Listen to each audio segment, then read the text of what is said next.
Alright, welcome to the stream. It is Sunday, June 28th, 2026. And we're going to get started in just a minute. And of course, the day that I decide to stream, it's raining on the server. Look at this.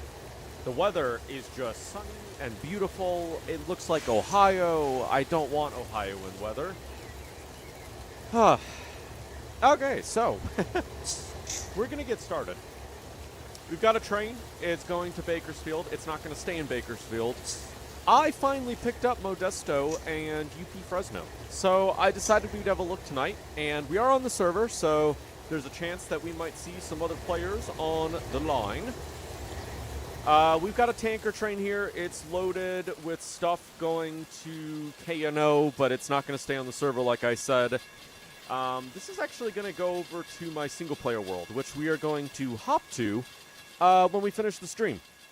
And if anybody would like to join me, I do have a caboose on the back. You're welcome to sit inside of it. All right, so we are here over on Modesto.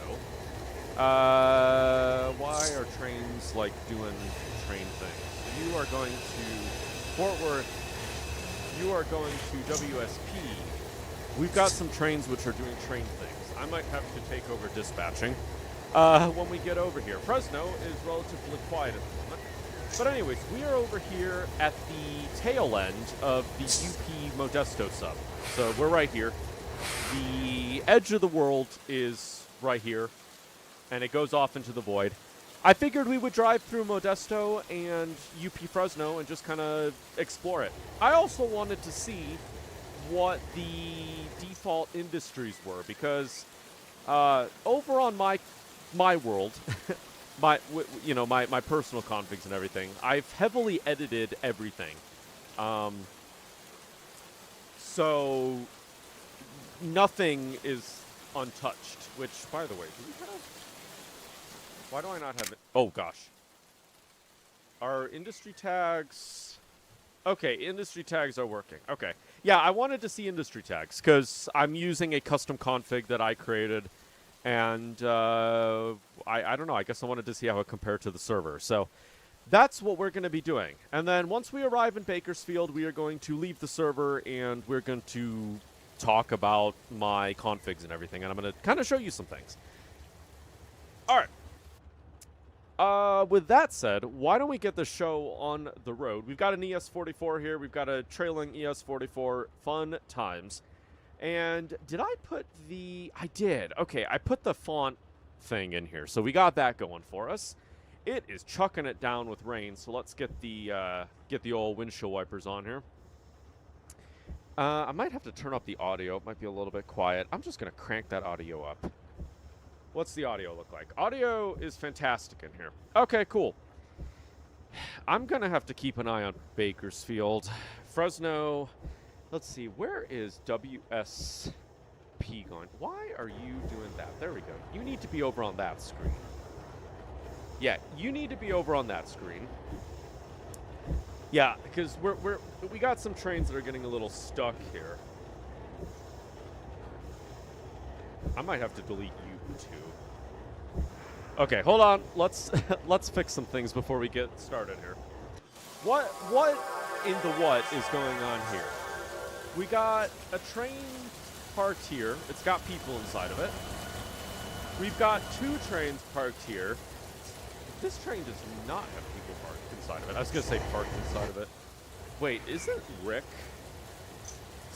Wait. Isn't... Where did you spawn in at? The GMNS tow. Stockton. Isn't that going to Stockton? Where did you spawn in at? Let's see. We have a map over on our Discord. I think I've already saved this, but I'm going to save it again for the heck of it. You know what? I can just go over here. Yeah, Stockton. Wait, what are... GMN... I don't even know where you're coming from. That might be a custom thing. Okay. Why are you heading away from... Oh, wait. No, you've got people inside you. Okay. That sounded really weird. Okay, no, there's engineers. Over on this train, there's engineers. Over here, there's engineers. You got people going nose to nose. They spawned at Seligman. Oh, okay. Oh, I got it. Okay, all right, so who am I going to delete? You know what? I'm going to delete this guy because he's got Run8 Western Boxcars. Now, who else do we got here? Hopefully, this guy will go through. I'm hoping that will fix everything. Auto will give you a signal. Auto gives him a signal. Welcome, Sock, by the way. All right, cool. Problem solved. Let's get this show on the road, shall we? We'll open up the windows here just to kind of get some noise. Oh, I need to contact Auto. So let me see. What is Auto? Auto is star 56. Okay, star 56. That worked. Request signal. Please give me a signal. I hope that guy right there is not going to cause an issue. Acknowledged.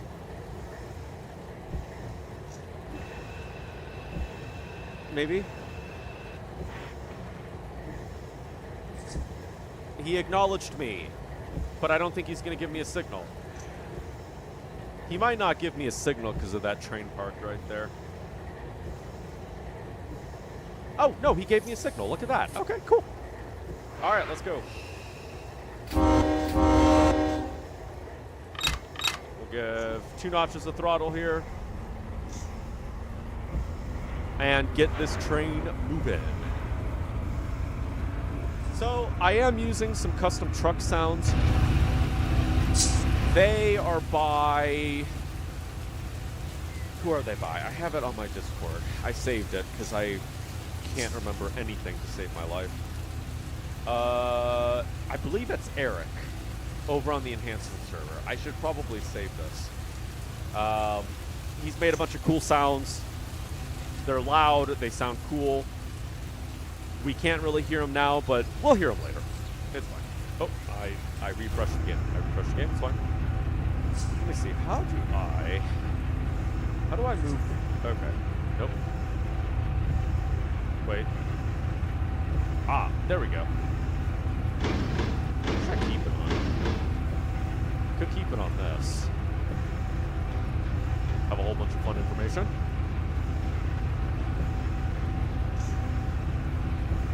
Alright, you know what? We'll keep it on that. Why don't we keep it on that? Okay. Alright, let's give it another notch of throttle here.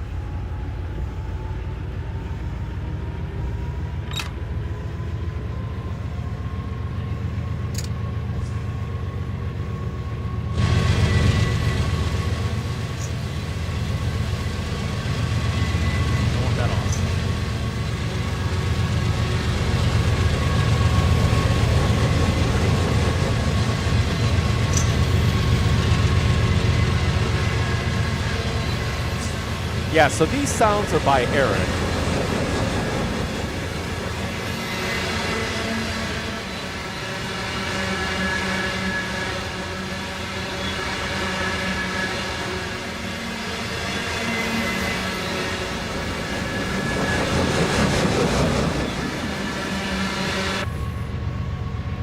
They are very good.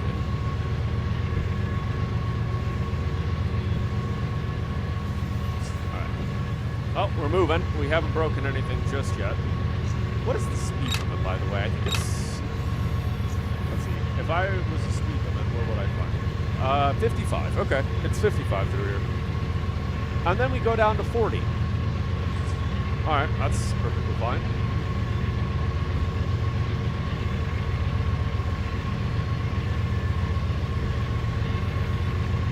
I'm kind of excited to be driving a road train.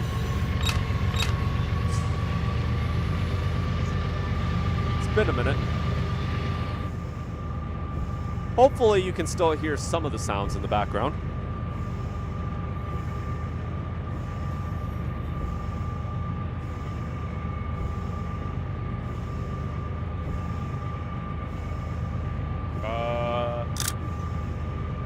I don't know how to turn on.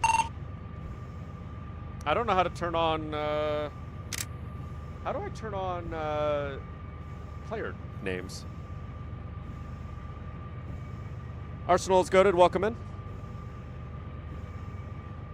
I don't know who that was that I just ran over.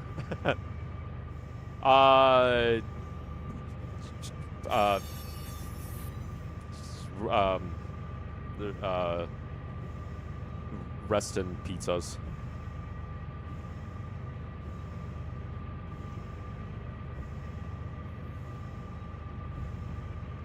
I've got a caboose on the back of this thing if anybody wants to ride along. I can't say it's the most comfortable ride ever back there. You're welcome to.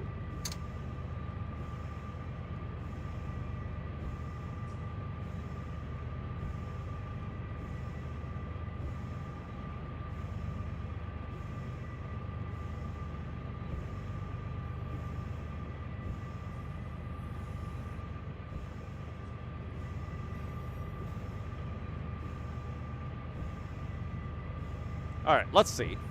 What train symbol is that, by the way? So we are driving. This is what we're driving right now. URVBK, unit train from Roseville to Bakersfield, and I should probably change that to 28.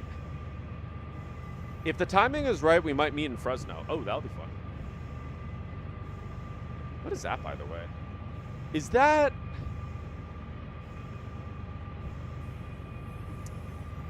Is this going into the Modesto sub?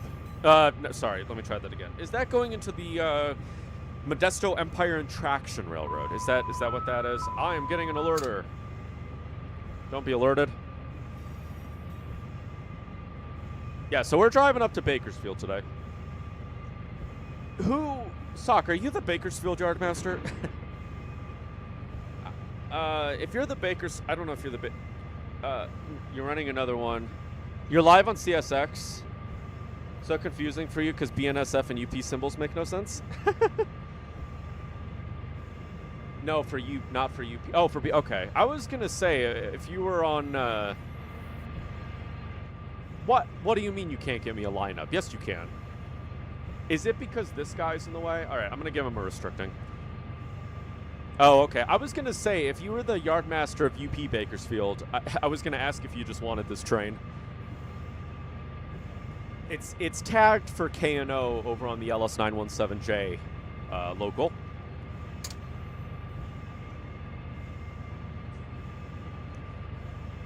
Honestly, Arsenal, CSX tags and symbols are weird to me. UP detector, milepost 109.3, temperature 6. Sure, Bryster won't mind. I'll leave a random train in there and I'll be like, I don't know where it came from.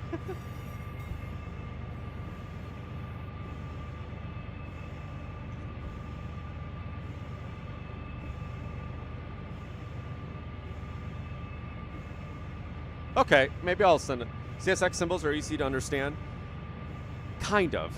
See, here's why CSX symbols are just weird to me. Because they're so UP and BNSF symbols are kind of fill in the blank, right? You've got a letter, dash, a 3-letter origin code followed by a 3-letter destination code, right? So if you're going from Roseville to Barstow, for example, well, no, that's not a good one.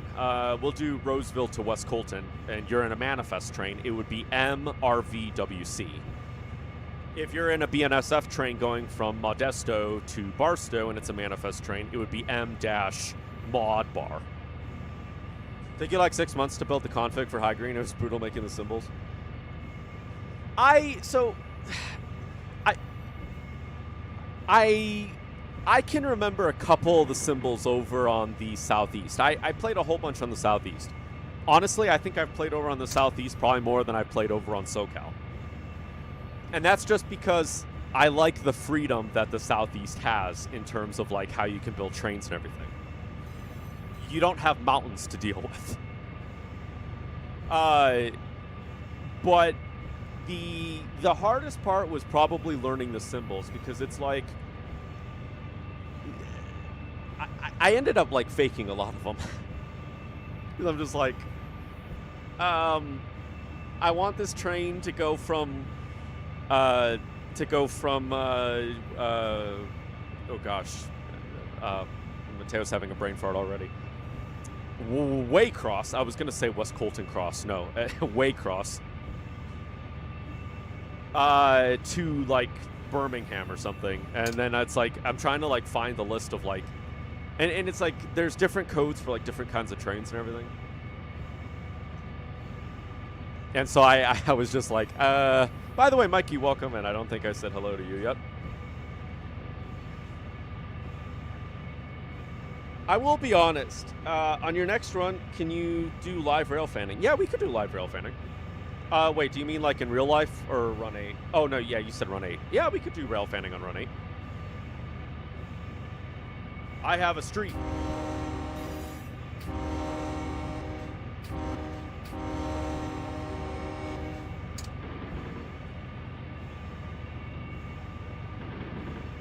Speed limit is 40, so I am speeding. Let's see if we can take the speed down just a little bit. Man, it is raining today. Couldn't keep it straight otherwise. That's why you made the simple spreadsheet. Yep. Next signal is a stop signal. Because Auto doesn't know what he's doing. You know what? I might just delete this guy. Thank you for letting me know, Mikey.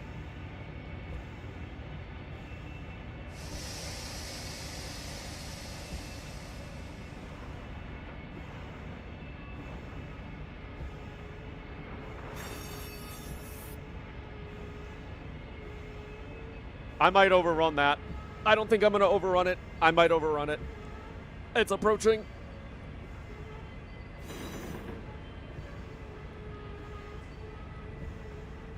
It's getting close. Can you change the Horde into the K5LB? I could. I think I might have a train with that. Oh, I'm going to overrun it. Yep, it's fine.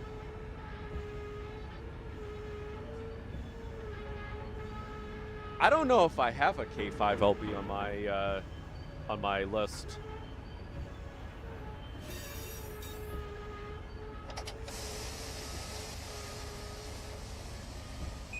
All right, well, I guess we got to back it up now.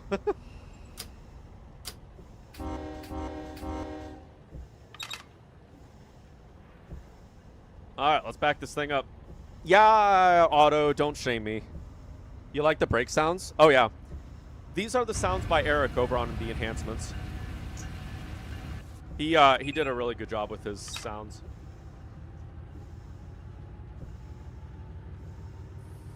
All right, we're doing the... what? Oh, gosh. Auto, why? No, Auto, please. Look what Auto did. Auto, why did you do these things? Auto has flipped that switch while I'm over it, and I am about to...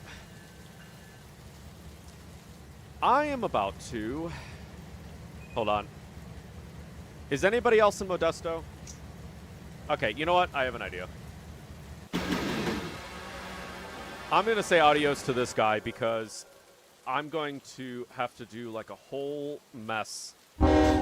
Auto's being Auto already. All right. We'll pretend this didn't happen.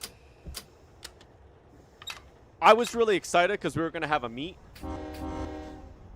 If it was Train Sim World, I would have been cooked and fried. Yep.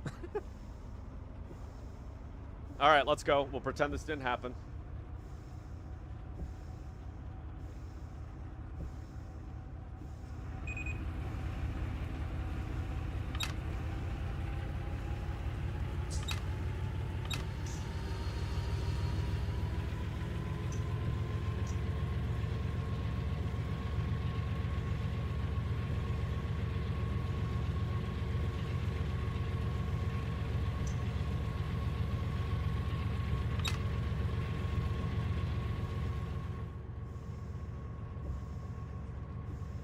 You feel like it's your fault? You made me stop? No, it's fine. No, it's fine. I was going to stop and wait for that guy to go by anyways.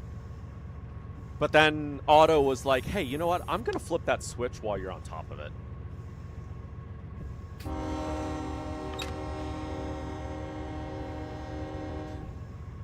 What is this? Is this an industry?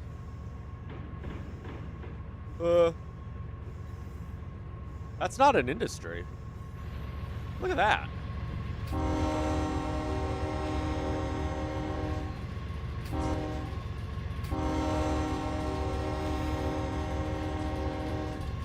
Kind of like that horn. What horn is this, by the way? I'm not sure. K5HL UP 77 something.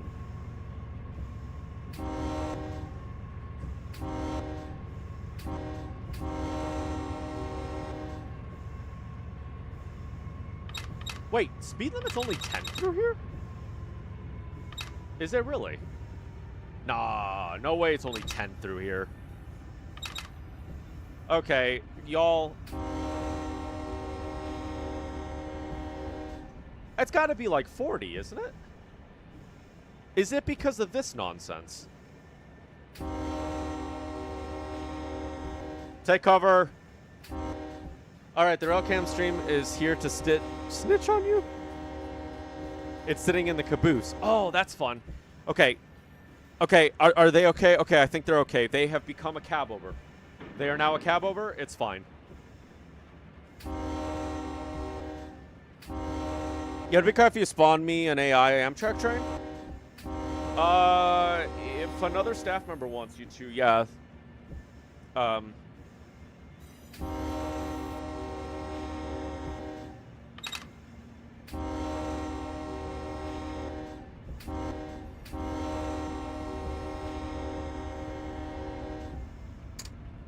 Okay.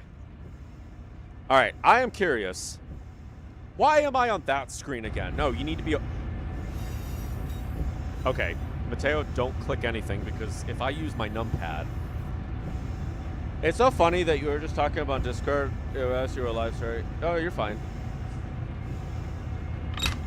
All right, let's start to speed up. It's 40 through here. I'm excited to play with the Modesto Empire and Traction Railway. So on my custom config, I have combined the outbound tags because the M&ET is, sorry, let me try that again. They have an interchange with UP and BNSF, and I thought it'd be kind of fun to like combine both of the outbound tag lists. So with my config, when you service the industries over on the M&ET, oh man, try to say that like really fast. You could get a UP outbound tag or a BNSF one. And so you'll kind of get some fun, like, interchange action, which I thought was kind of cool. And I thought about doing the same thing with SJVR. So, I don't know if I have it yet, but the SJVR locals, at least my plan eventually, is to have it so that they can be serviced by either BNSF or UP Bakersfield. Just because the SJVR does interchange with both railways. And I thought it'd be kind of fun to kind of just have that option. So LS917J could be a UP or BNSF Bakersfield. It's serviced by the short line. I don't know. I'm still kind of in the process of making it, and things might change. We will see. You're about to go on the computer soon. Hopefully you can fix it. You're talking about your airplane throttles. Yeah, my issue that I had with the Airbus throttles was that, is this route new? What happens when this is what happens? Oh, so this is Modesto. Yeah, plans to make a train game, but you don't know how to code to make train models, yeah. That's, video game creation is a load of work. I took a coding class. There was like this coding club when I was in middle school. I wasn't in it for very long just because it wasn't really what I was hoping it would be.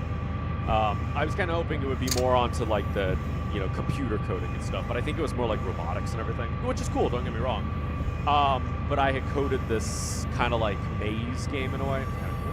I don't have it anymore, unfortunately, but I called it Apple Mouse because there was no like cheese. What do they call it? Object. The only object I had was an apple, so I ended up calling it Apple Mouse. Is this a? Oh, this is not a railroad crossing. Look at that. We've got those. Those are over on the southeast. I don't know what these are called. Searchlight? No, those aren't the searchlight signals. I think maybe they are. I don't know. You're running a big train today? Yeah, we're running a unit train with a bunch of exploded boys on it. By the way, dude, I have a signal. Look at that. Auto gave me a oh, yeah, Auto gave me a signal. This is Mateo. You just passed a green light. Yeah.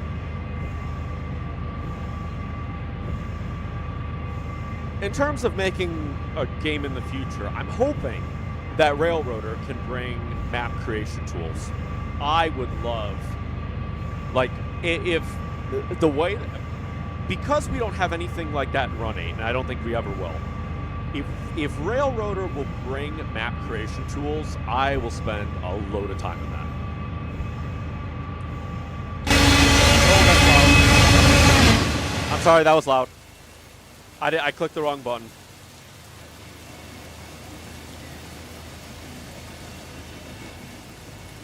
Do we have a railroad crossing coming up? I don't think we do.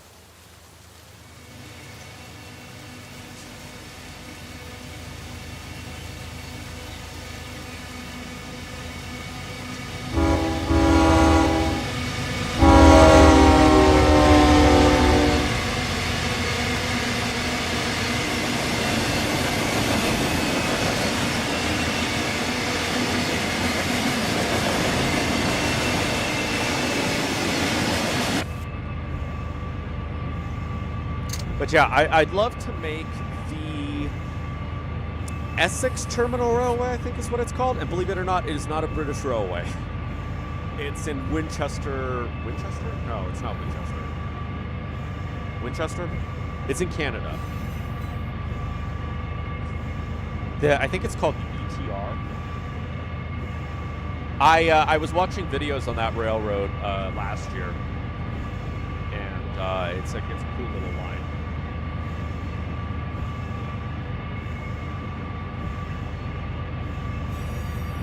Routine detector, milepost 116.0, temperature 6. Essex Terminal Railway. Windsor. Did I say Winchester? No, it's Windsor, Canada. No, Windsor, Ontario, Canada. And they're a little short line railroad. They've got a bunch of old locomotives. They interchange with Canadian Pacific.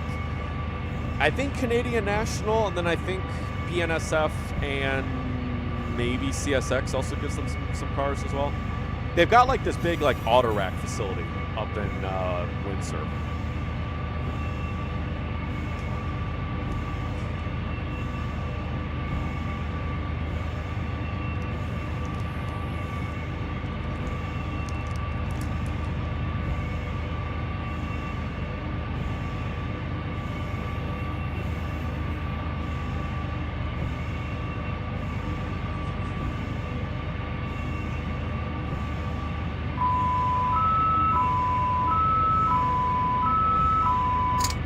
What do you think of UP and BNSF 250 units?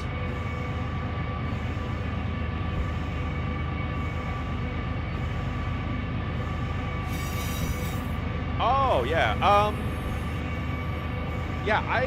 I've seen a couple of them. They're sharp. They're quite sharp. I like them. Man, boy.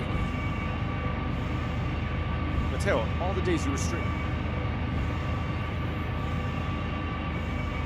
It is at least 80 degrees in my room. Let's kick the fan up a gear. Hopefully you can't hear it. I don't think you can. You shouldn't. Can you send me some rail fanning videos? Can you send... Oh yeah, I read that correctly. Can you send me some rail fanning videos you did like 2 weeks ago? Yeah. right, I wanted to see this rail cam. Let's see, I don't think I have it saved. I'm over on the enhancement server. That's why I can't find the channel I'm looking for. General.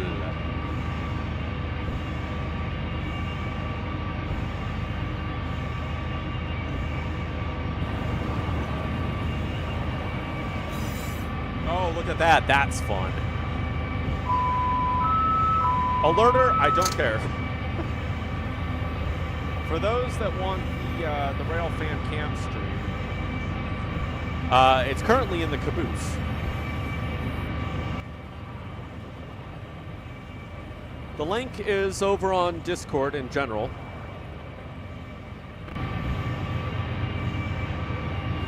I thought that was a road crossing. It's not. It's just a bridge with water underneath it. Oh my gosh, that scared me. You scared me. How do I... Oh gosh, I'm gonna... Is it? No, it's alt. Ah, there you go. Hello, Sock. Welcome in.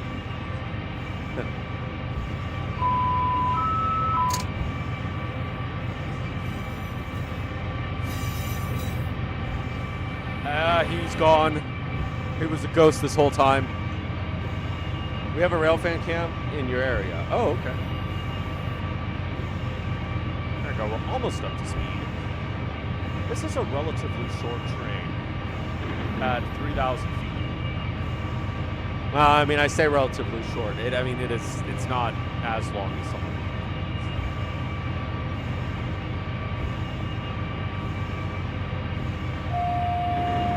Not run with any DPUs. Okay, I need to make sure that I am on that screen right here. Alerter, don't care.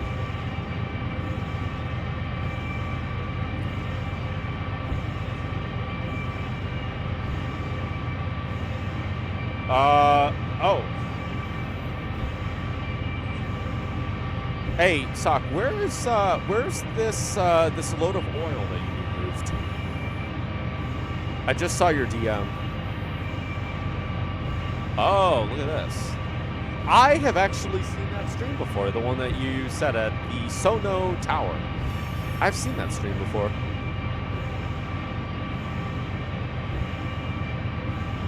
You believe your oil trains are the heaviest on the server?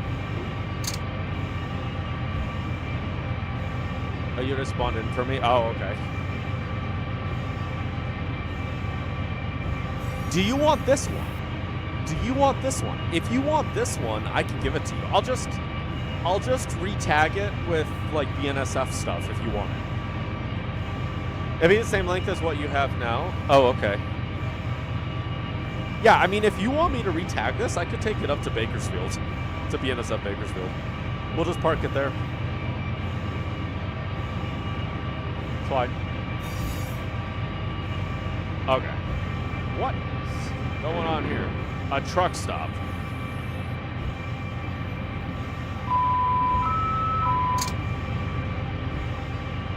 Why does it have? Vehicle detector milepost 121.1. You know what I think is interesting? These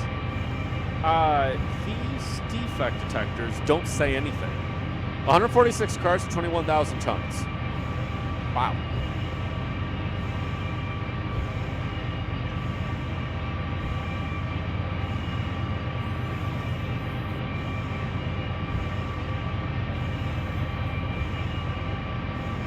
Well, if you want this one, let me know.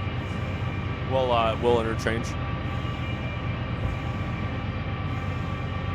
Is it still raining, by the way? Wow, that was fast. I don't think that defect, you could have been really being give you a 260 car monster.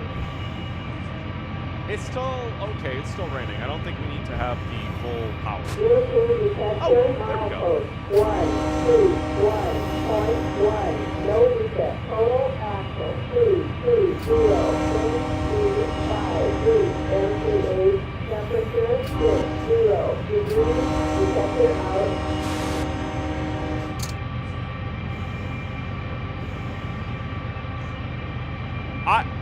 I'm surprised that we're not up to speed.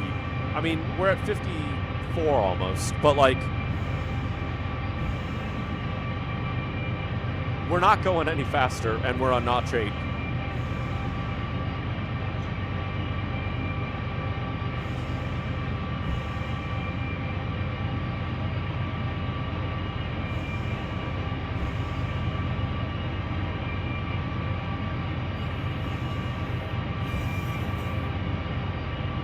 You sent me some pictures. Live on the video you sent me. Okay. Yeah, alerter. You want it to beep. Oh, it's starting to rain even more now.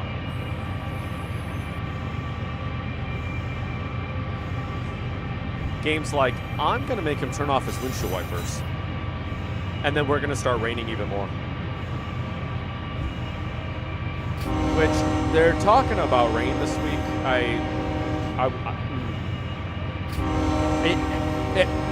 Mother Nature always does this. They're like, hey, we're gonna be doing hay this week. Let's have a downpour.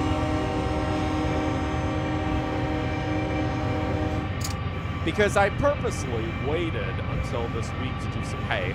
Because I have a guy that wants to take it and build an archery set.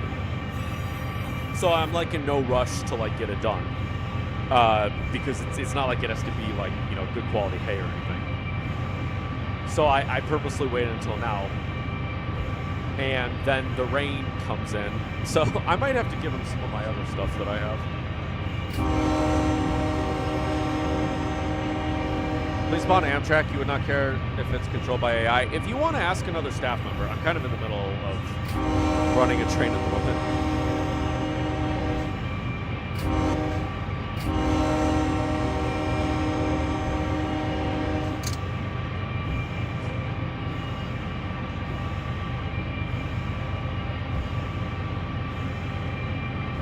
Let me see. The weather's just all over the place. It's going to be in the 90s this week.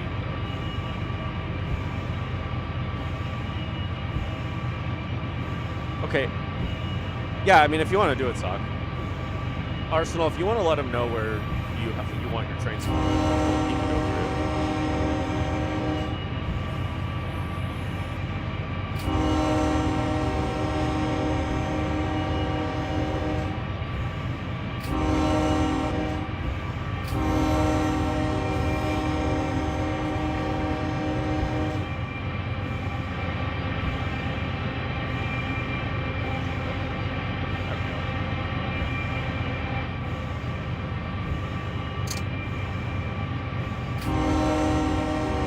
Finally, we're getting some railroad crossings.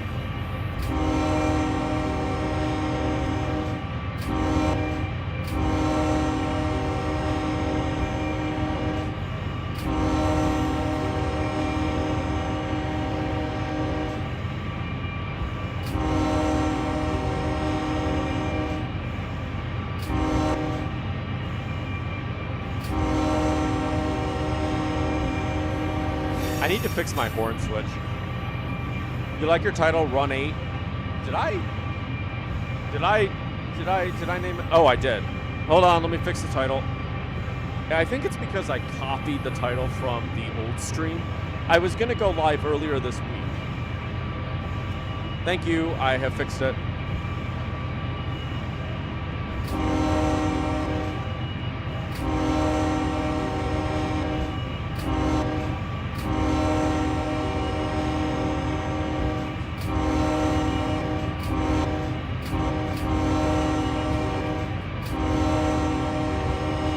Somebody not running a train will need an AI tag it.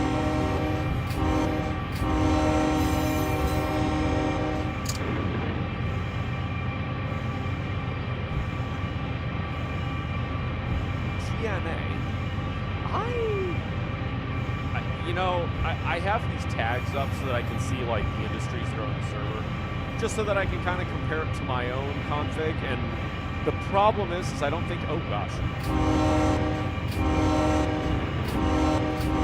I don't think I know Modesto well enough to say, hey, look at that. I don't have Now that one's kind of funny, don't get me wrong. Is this the branch line?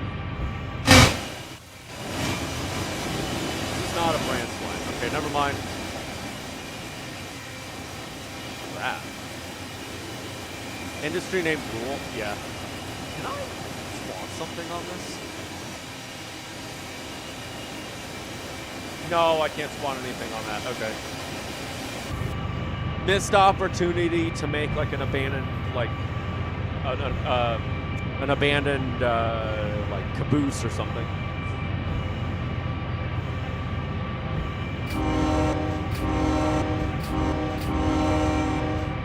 My bad. Mateo casually leaves his train, yeah. Yep, I casually leave my train. We're not going down Mateo Pass or anything, so I mean, we should be fine. Theory.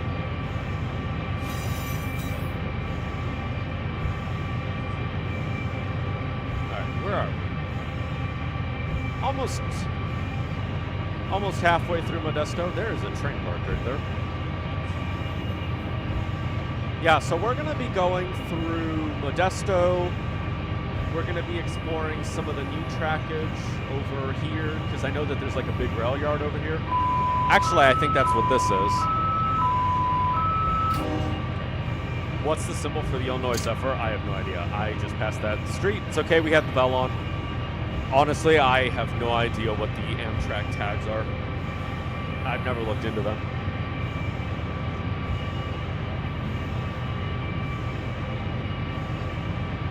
How long will I be going for? My plan is to stream until we get to Bakersfield. So up until we get to UP Bakersfield.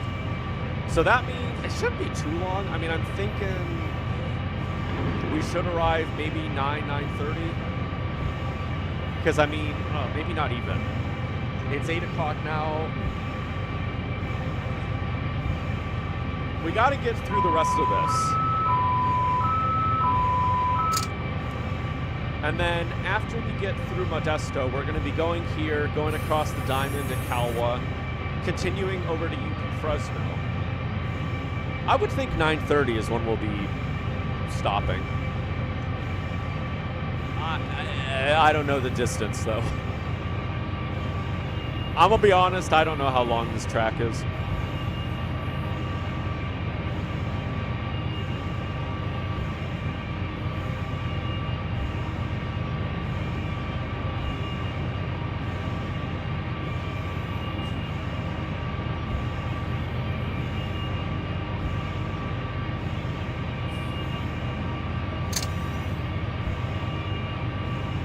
Is that the distance, Mikey?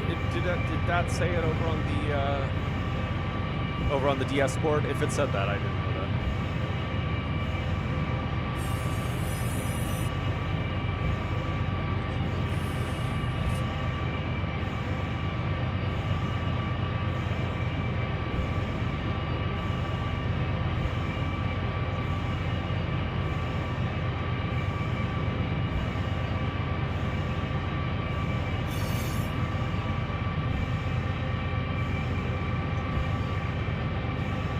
And then, yeah, so once we arrive in Bakersfield, I'm thinking if SOC doesn't take this train and retag it with the NSF stuff, we're going to head over to my single-player world, and I'm going to show you some of my configs. But as for Bakersfield, it's just under 200 miles. Oh, okay. So, in theory, that means 4 hours of driving? Oh, gosh. Okay, well, maybe we won't make it today. Maybe we won't make it today, because that would be like 11 o'clock when I end. Okay, you know what? We will go until 9:30-ish. You know, that's how far the subway is, because depending on where you go, you don't have this route since you've been on Run8 in a while. Go to the Bakersfield sub. Yeah, we're going to be on the Bakersfield sub just for a little bit. Just this little section here. You'd leave it at Calwa? Okay. I mean, worst case scenario, I can always respawn it in. Now look at that. We are starting to slow down as well. We were at 54, and we're now down to 53. Which, I mean, I guess that's not, significant, but... No, those numbers are for Amtrak.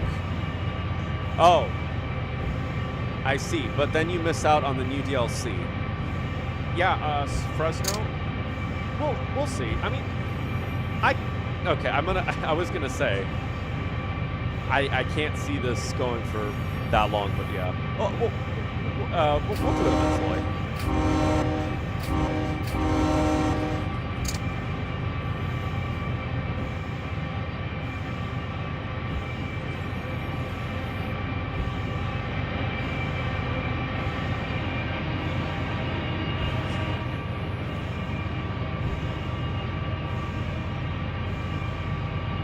Yeah, so I've got a video that's private on my channel at the moment. It is the first episode of the Summer Run8 series, which I think I might re-edit at the beginning. Just because what I did at the beginning is what I'm going to do probably at the end of the stream. So there's no need to have it in the video. You can somehow adjust the distance on the map, by the mileposts. But that requires math. European detector milepost 132.5. And math is hard.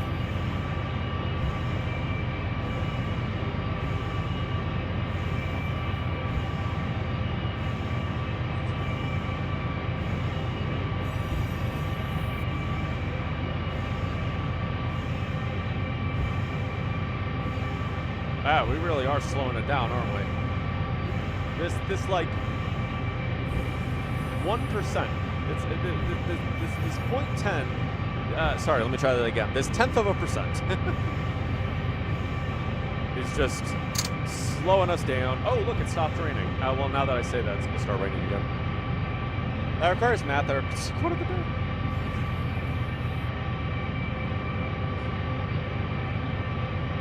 European detector milepost 132.5. No defect. Oh. 220. Train speed 53. MTA temperature 58 degrees. Detector out. Look, no defects yet. You're not trying to be rude or anything? Oh no, that's fine. I'm the one that said it requires math.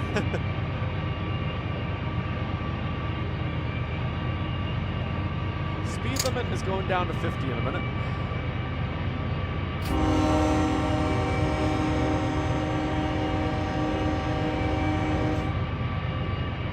It's okay. We'll maintain the speed we have now.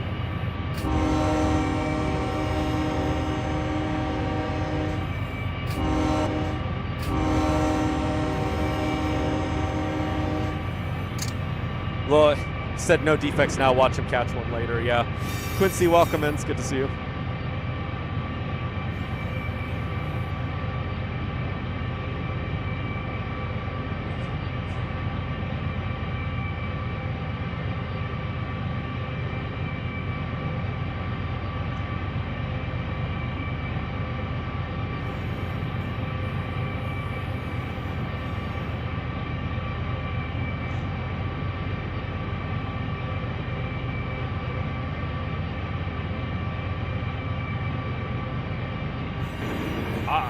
You're now sitting next to me.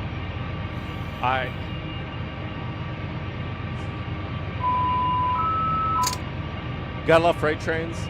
You're only limited to certain train. Sorry, let's try that again. You're limited to certain speeds because of the load and weight. Yeah. Private crossing. We don't need to worry about wearing the horn down for that. At least I don't think so. Passenger trains are limited to what the track is in track conditions. If it's straight and curved. Yeah, passenger trains can go like, what, 70?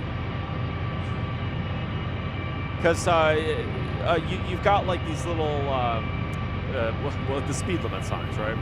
And they've got like a bottom number, and that's for like freight trains. And then you've got the top number, and that's for passenger trains. Did I just say passenger trains twice? I don't think I did.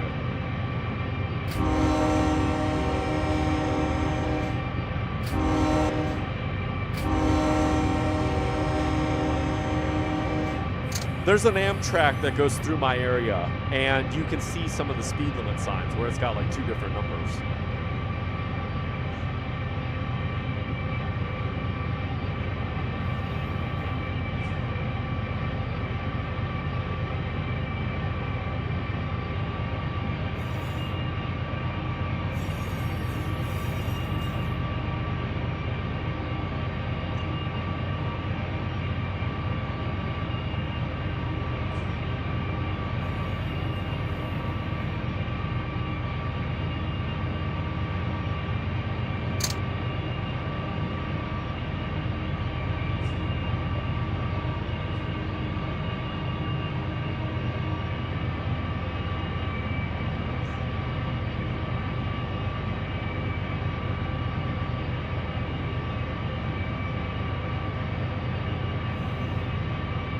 Milwaukee Rail fan, welcome in. It's kind of like this. Dual speed limit signs. I think that would be Amtrak, and then that would be for the freight trains.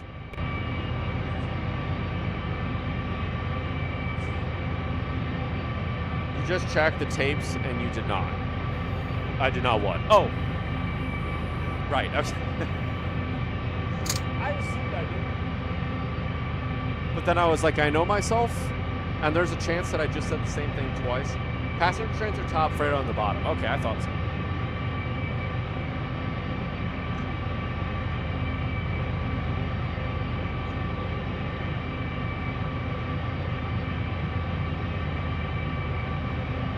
What's going on here? Why are you not giving me another signal? Oh, that's weird.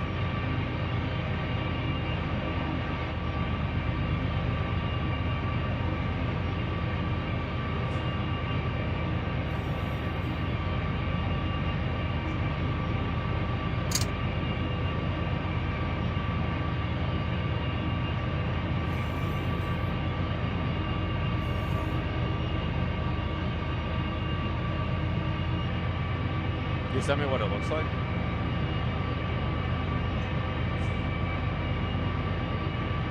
Oh, yeah. That's kind of like what we have. And it does that's the wrong button. It does say P and then F, like passenger freight. T, I'm not sure what T is, though. That's kind of interesting. I don't know if ours has that.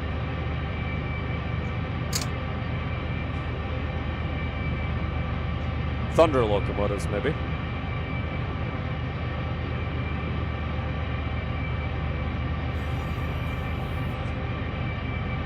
What you got for a consist here? We are driving a unit train.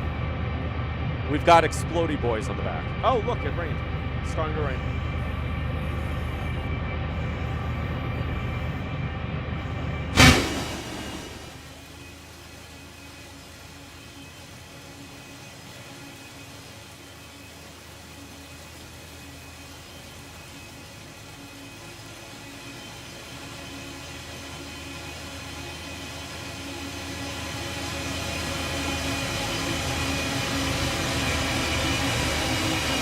That sounds like an air raid siren.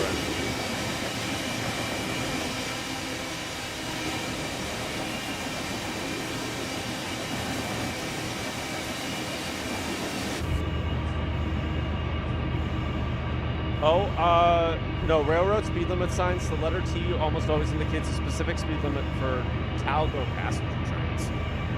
Oh. Oh, okay.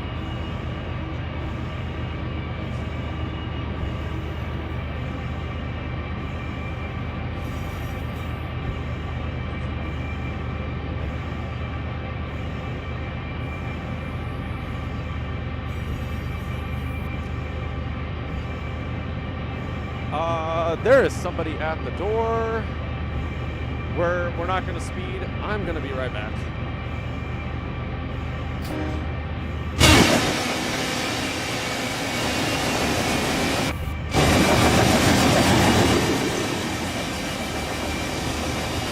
I'm going to be right back.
Okay, I'm back.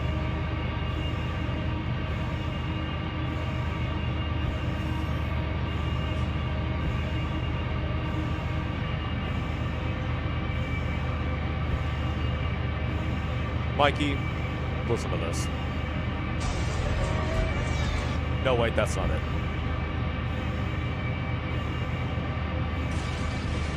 Disasters don't just happen. They're a chain of critical events. Unravel the clues and count down those final seconds from disaster. There you go. Yeah, Frey is at the door. SLKC 4569, welcome in.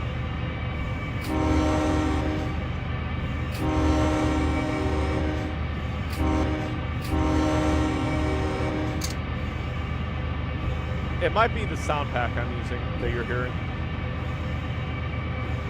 It turns out we had an Amazon package arrive, and it was not for my cat.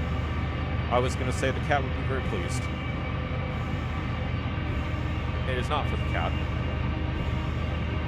That's arriving tomorrow, according to Amazon. Oh, wow, look at this.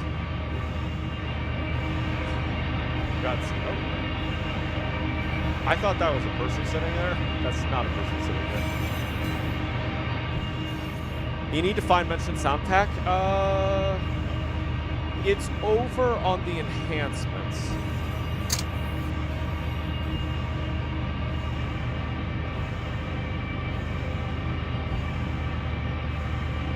Let's see if I can. I'll post it in chat.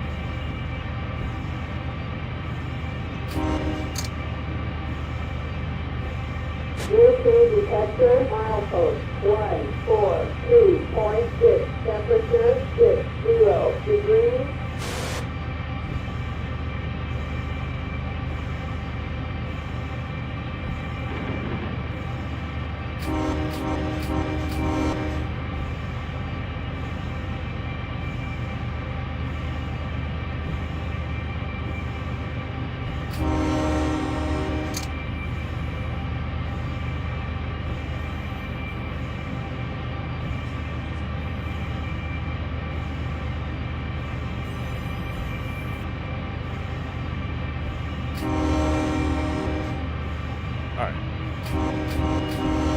Not paying attention. Mateo, don't text and drive. How do I get to the stream? Let's see. Mateo, do you not know how mobile devices work?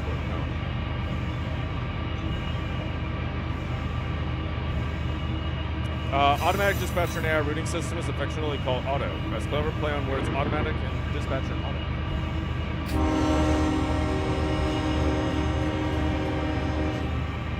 Oh, did I?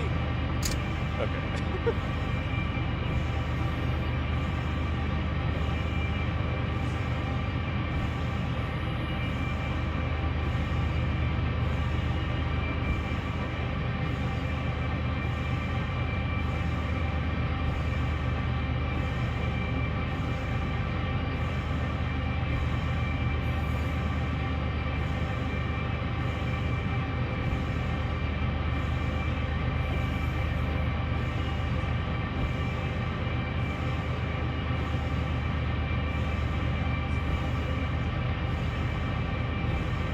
Okay, I hope it's this one.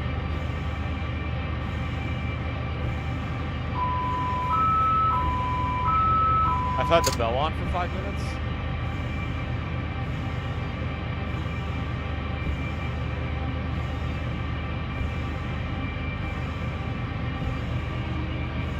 We'll have a meeting at Linger. Oh, nice.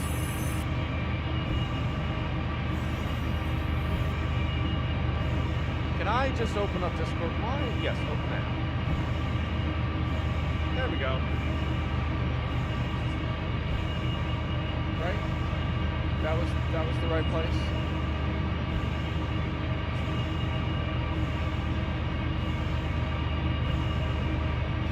Okay, good. Yeah, if you click that link that I just posted, it will take you over to the enhancement server. It's made by Eric back in January of 2024. It's a good pack. I'm not using his master bank file. I'm just using the truck bank.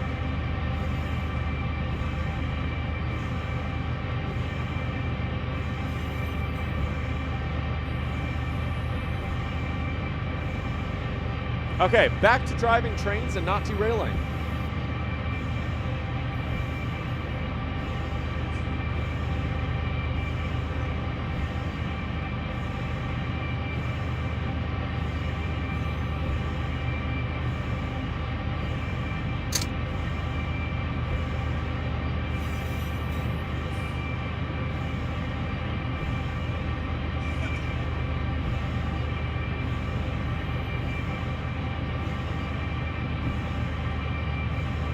All right, where are we at?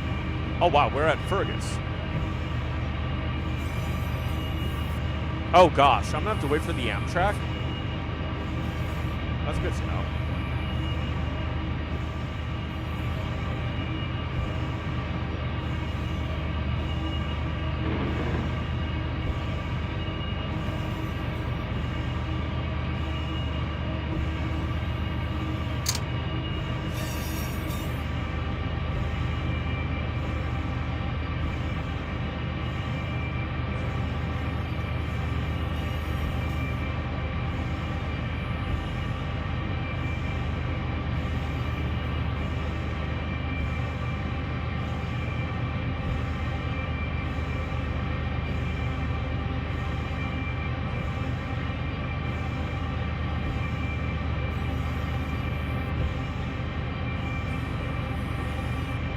There is a branch line. I don't know if I've already gone past it. It's a really weird branch line because BNSF like cuts through the middle of it, and it's a Union Pacific branch line.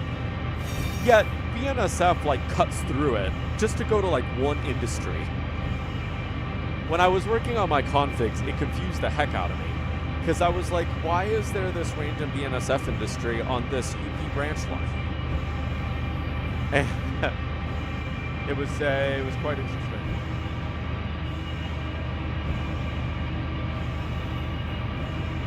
And then I think it wasn't until I looked at Google Earth that I was like, oh, that's a little interesting. Because then I noticed the little diamond crossing. It was kind of weird. I have no idea where that branch line is. Look at that. We are now almost up to speed. Where am I? Oh, okay, Amtrak is there.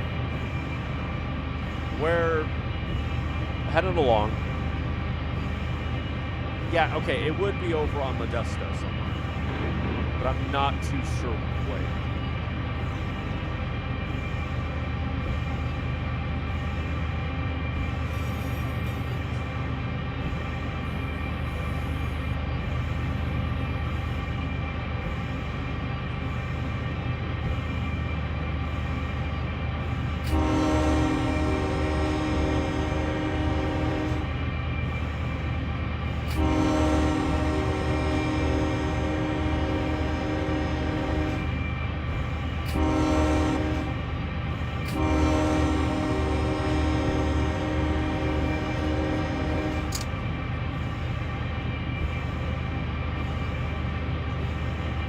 Might be here actually. If there's a branch line that cuts in.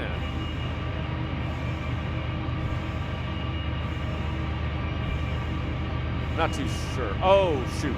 Is that Langford right there? Certainly not. Certainly we've got important time. Yeah, I don't think we're that close. We've got like what? 2 blocks before we get there? It might actually this. Oh. There is somebody in the caboose.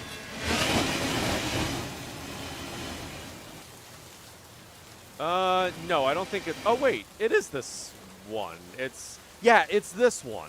This right here is a BNSF track, and it confused me so much because that is a BNSF industry.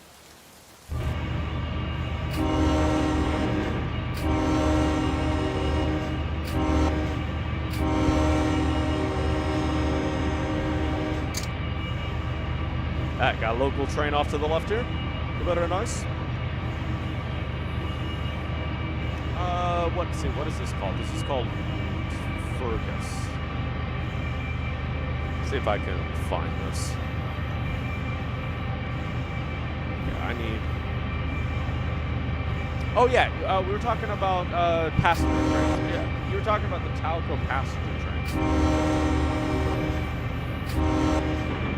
Was that okay? High-speed train. Oh, do they create the high-speed trains out in the East Coast? Or are they the ones that create like the big? Is it Excelia?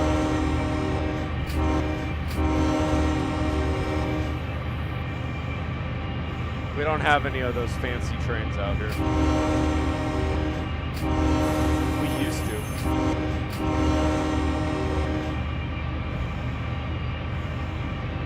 Oh, I think my chat froze.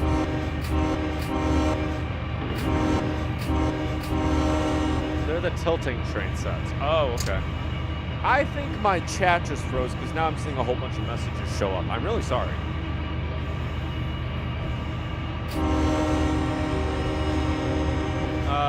Okay, you've done that before, but it wasn't for the 5 minutes, more like 5 hours.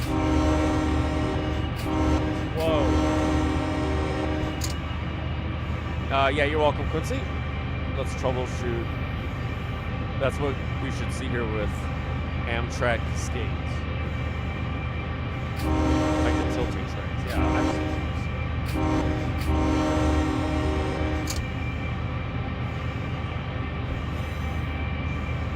We used to have, out in Cleveland, one of the largest signal boxes. At least this is according to a documentary I watched like 3 years ago. We had, apparently we were going to have one of the like biggest signal boxes. Well, I say signal boxes, interlocking towers. Apparently, back in like the 1940s or 50s, they wanted to build like this huge train station, and you can still see like the train station, like where it was. You can still see some of the old platforms, but it's kind of been turned into a parking garage now. Your flaps aren't working. I also have issues with my flaps on the Airbus. I have issues with the flaps after I land. I can't retract them. And that's after that's with the honeycomb. So.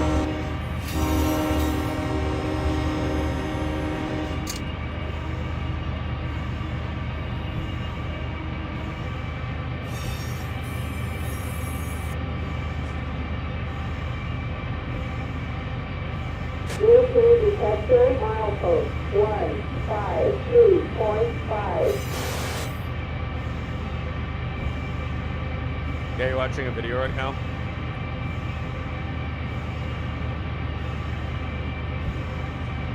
It could also be a key binding issue. So, for example, with the honeycomb, they tend to.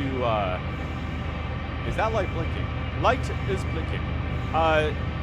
It tends to be like, what's the word I'm looking for? Bound to like propeller levers and turboprop levers and a whole bunch of stuff that you don't normally need. And sometimes that causes issues with some aircrafts. For example, that caused issues with the MD-80.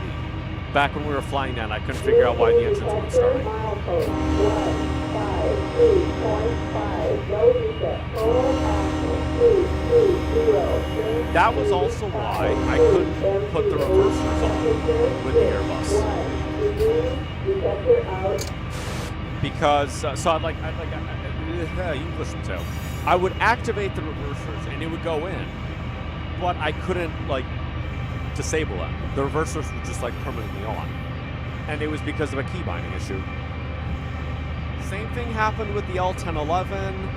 I don't know if it happened with the Citation X.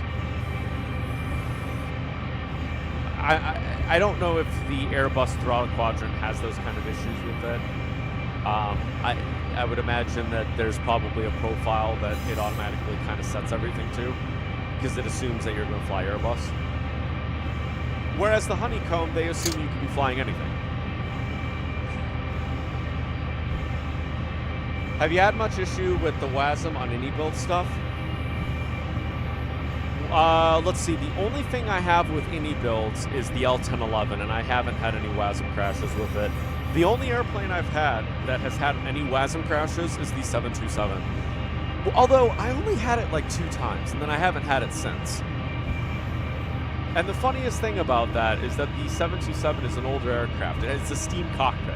You know, whenever people get WASM crashes, they have these like big, like orange, like screens that show up on their airplanes because, you know, everything's electronic nowadays. And the funniest thing is I've never seen that with a WASM crash because I'm always flying an aircraft with a steam cockpit. It worked nice. And so, like with any builds, I have yet to have a WASM crash on the L1011. Like I say, the only thing, you know, I don't know why I'm struggling to speak. The 727 is the only thing that I've had a WASM crash in, and that was just like 2 times. But yeah, I don't know.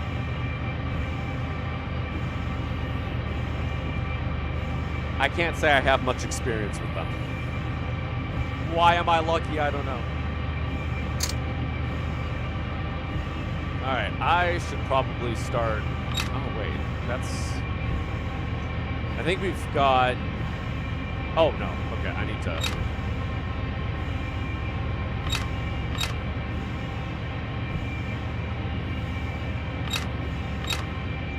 Start slowing it down.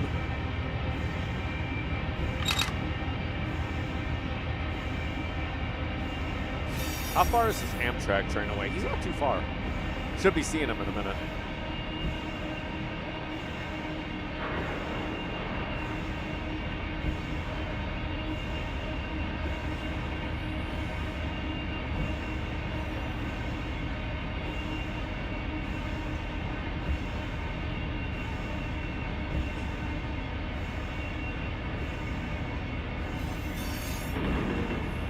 Okay, Mateo, slow it down.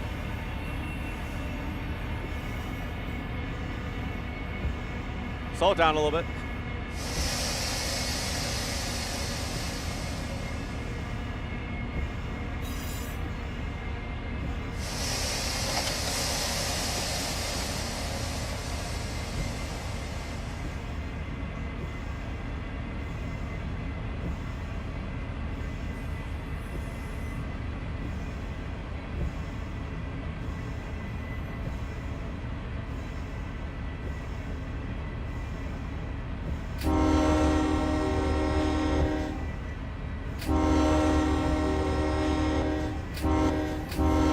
So I'm thinking that the next aircraft we're probably going to fly in Flight Sim. Surprisingly, it won't be the DC-6. As much as I'd love to try it. There's so many good airplanes coming out. It's like, why? Why are so many great things coming out? I want them all. They're expensive. I can't have them all. We've got the DC-6. We've got the Falcon 50, which is a tri-jet. I love tri-jets, so I'm like, 727 having a child with a Gulfstream? Absolutely.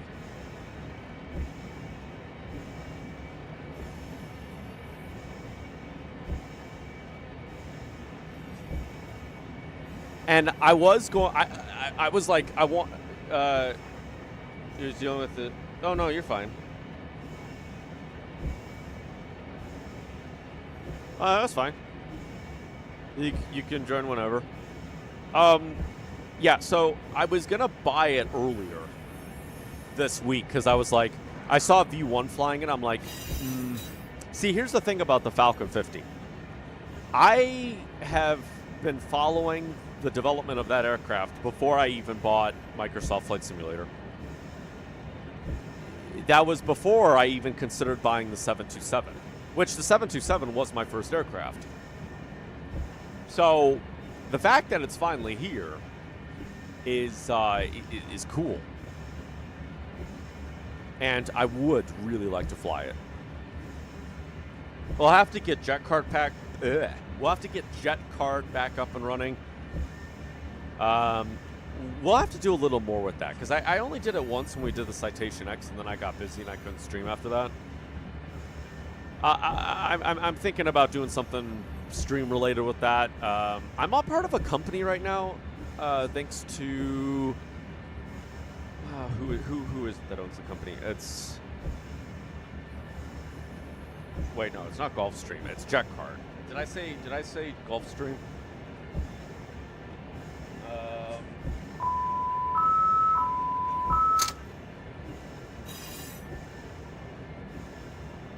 Oh.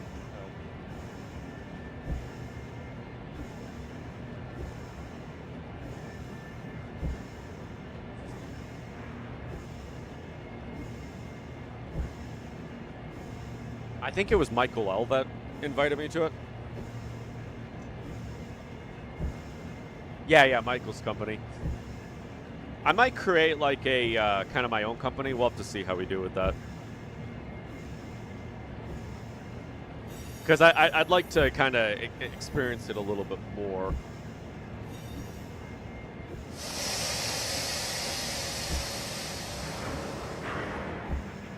Look, we're not overrunning this today.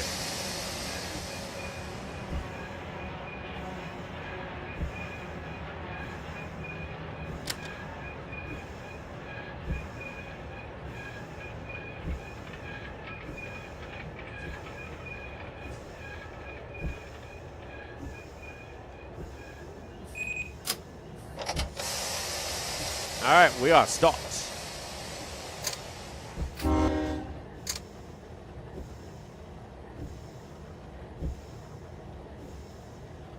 And how far is this Amtrak train away? He's a little ways away. I've already been live for an hour and 20 minutes. Wow, time is just flying, isn't it?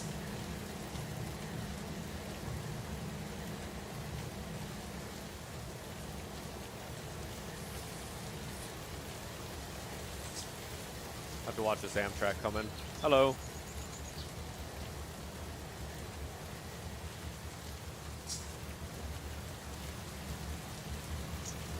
Those are a lot of explodey boys.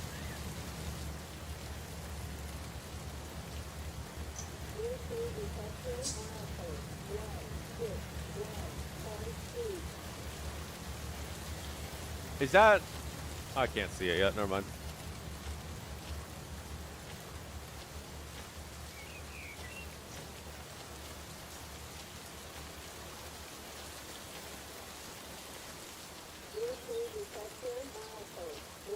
We've got a green signal, which means a train is coming.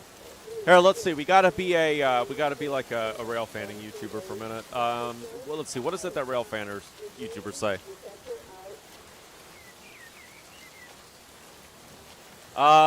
Unfortunately, I can't flip the camera around on myself. Actually, I could.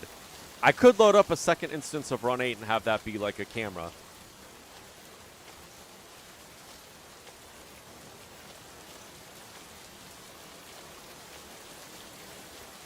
Hey everybody, Mateo-Tube here again. We are here in Modesto.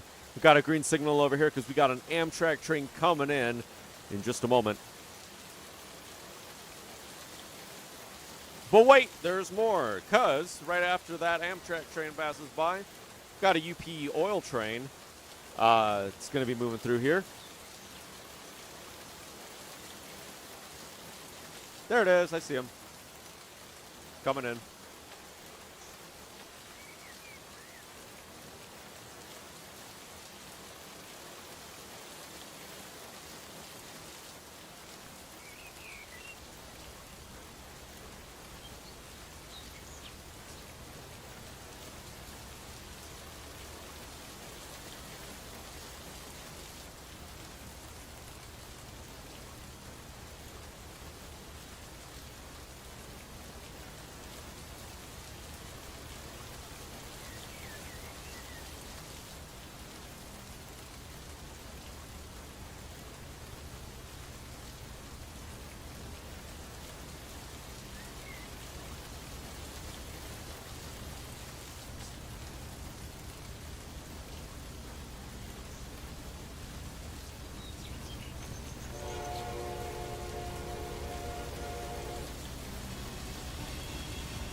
is passed.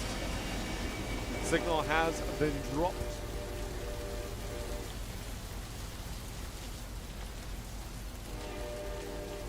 And with that said, I'm going to take a very quick intermission because we're stopped, and that's probably the safest time to take an intermission and a little bit of a break. I'm going to grab myself something to drink. Don't go anywhere. We've got, we've got more places to go. We've got a BNSF train? Backstow. Oh. What? Why are you here? No. No. No.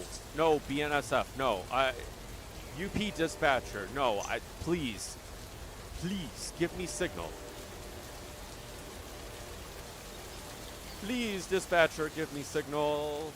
Hey, might give me the signal. No, auto DS is off. Okay, so somebody else is giving me the signals. Okay, cool. We've got a signal. Don't go anywhere. I'm going to be back in just a moment.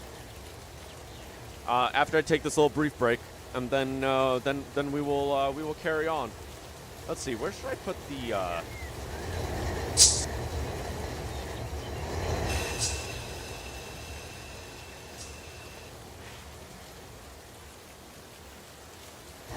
Oh no.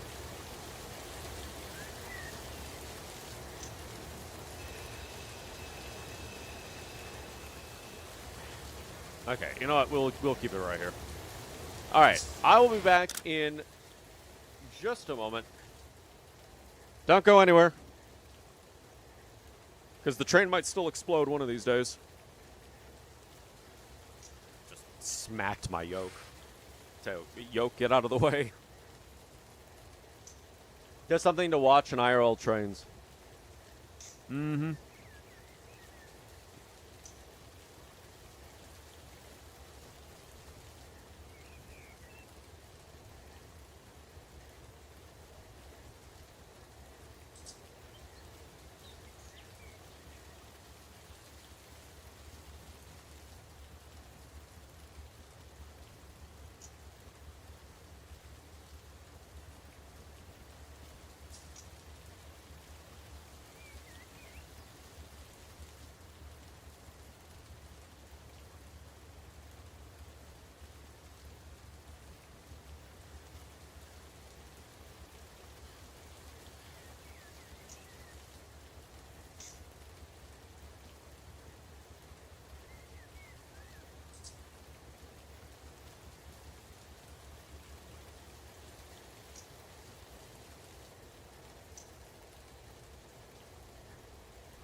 All right, I am back. We've got another fan going. It is 9 o'clock. We are going to carry on and see where we go. There is a high rail vehicle in front of me.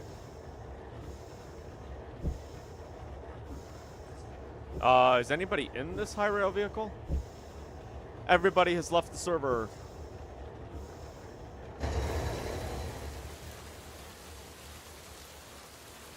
I'm gonna delete that.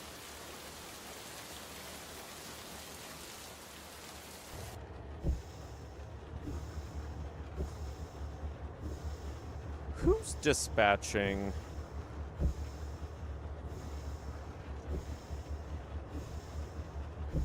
Oh, you didn't look at the tag. Oh, no. What did the tag? What was the tag? What was the tag? It was Stream Police. Oh, okay. My bad.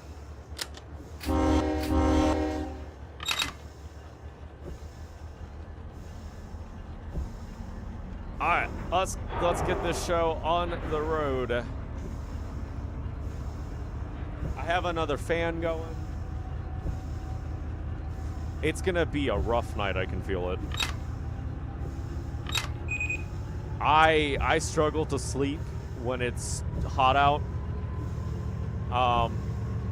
The last couple weeks when it was like really warm, I just could not sleep, and then it got cold, and I had a full night's rest. It was amazing.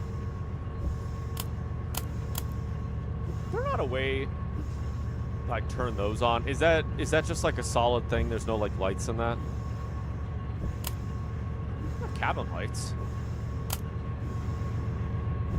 But like I don't want cabin lights. No AC there? No, I don't have AC. Nope. I have no AC, and then also the upstairs part of the house where I am doesn't have a good heater either. Because it's a very old house. Oh, crap. Back in 2 seconds.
I knew that was going to happen. I had to step away because why would somebody talk to you when you're like downstairs and they're like there and they like can talk to you and they don't say anything to you?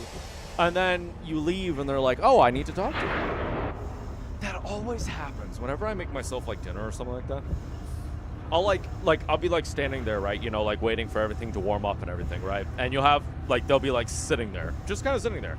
And then it's not until like I have like all my food ready to go, right? And like I'm like about to leave or whatever. And then they want to talk to me. And it's like, why? All right, let's go. Now we will get the show on the road.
Yeah, I don't know if I mentioned it any further. I've got a video that I uploaded that's Run8 related. It's not out yet.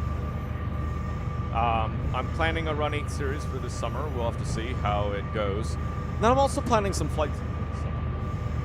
Because as we get into the summer months, I work pretty much like every day.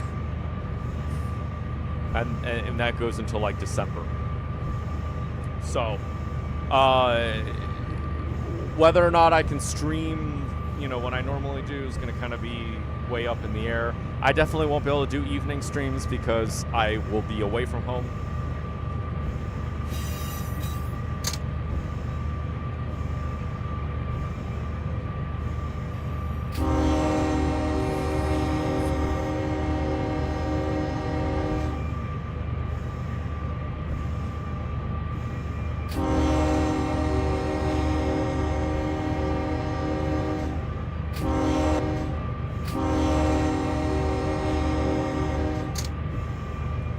But yeah, so I was thinking about doing some Run8.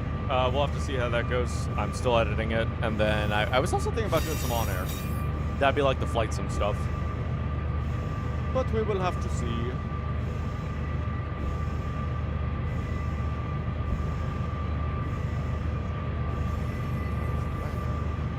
Okay, I've got that going. Cool.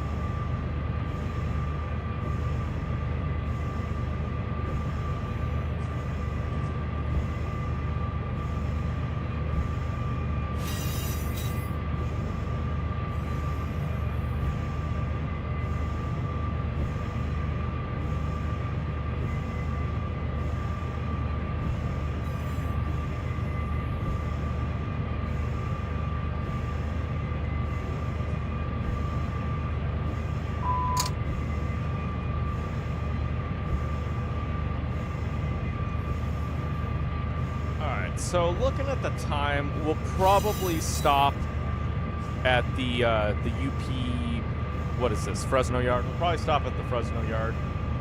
And then I'll do some talking about kind of my configs and everything. We'll take a little visit over to the world, where part 1 has already been completed, allegedly. I say allegedly because I don't know if it's going to release.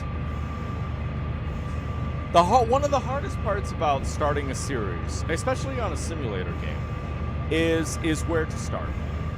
It's where to start. Run8's got a lot of stuff in it.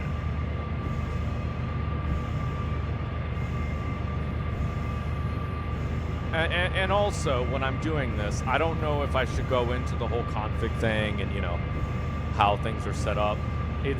So the episode, like the first 5 minutes is me talking about like configs and kind of how things run. Excuse me. That is rude of me. And I don't know if it's time consuming, that's what it is. 161.2.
So quiet.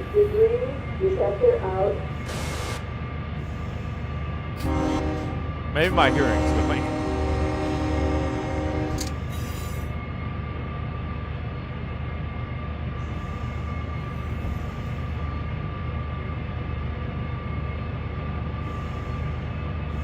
Or it could also be because I have my fans on and everything. You'd be surprised how much audio fans will, like, drain out. Or, sorry, that's not the right term. Well, like, is it drown out? Drown out. English, Mateo, English.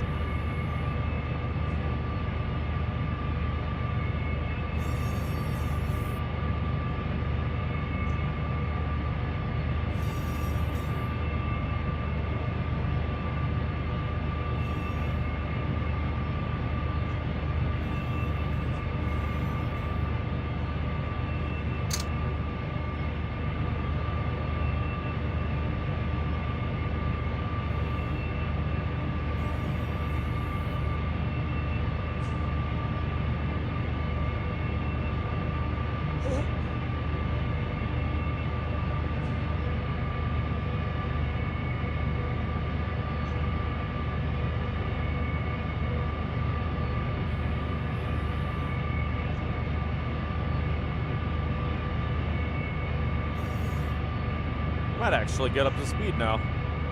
46 almost. Going 10 under. The rain has stopped once again. We'll have to see how long this goes for, though.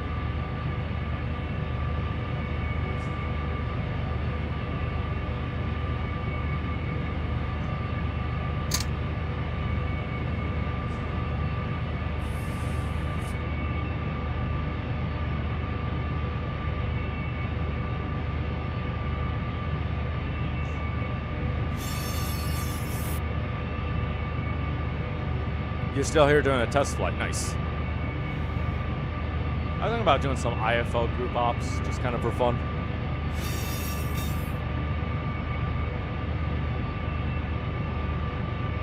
They, is that Seattle?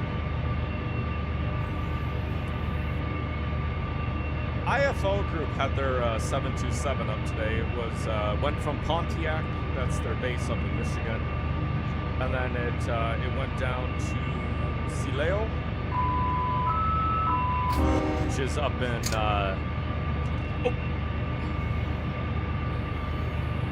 airport code BJX down in Mexico, and then they flew up to Laredo.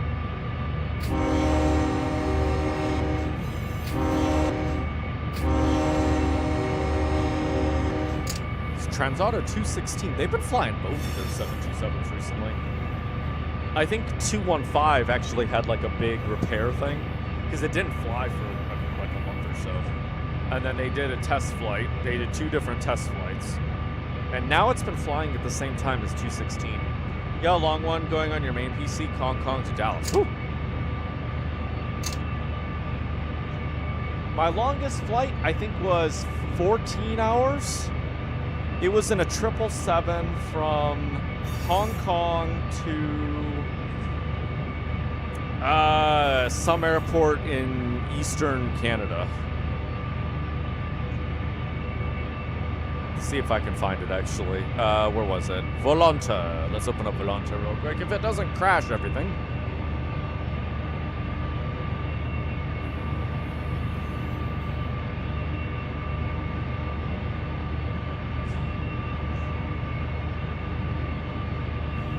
My last flight was on June 8th, according to this. Let's see, where was it? No,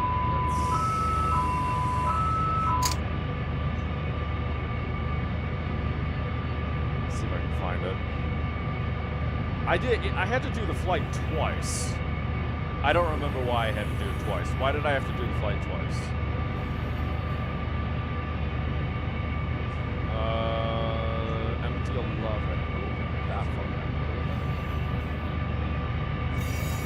Oh yeah, it would have been. No, that's all the way to... No, wait. That would have been the return trip.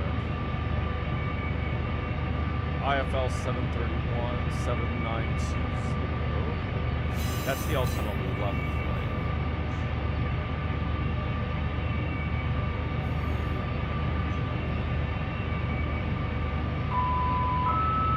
Can you not?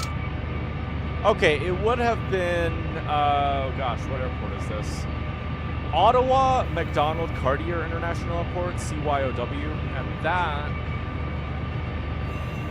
I did from Hong Kong because I had an on-air flight doing it. You sent 2 pics on the server? All right, I'll look. It is raining. Okay, I need to have... I honked for the street. I had the bell on.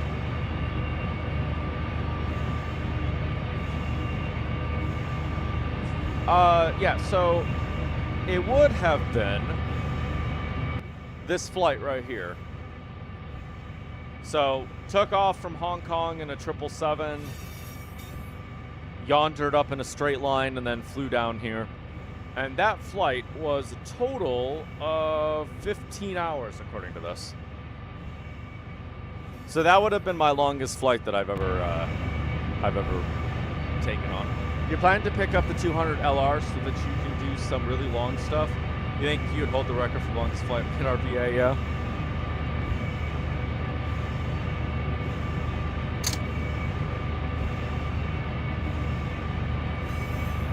Alright, I will have a look at these pictures. You posted them in Sava.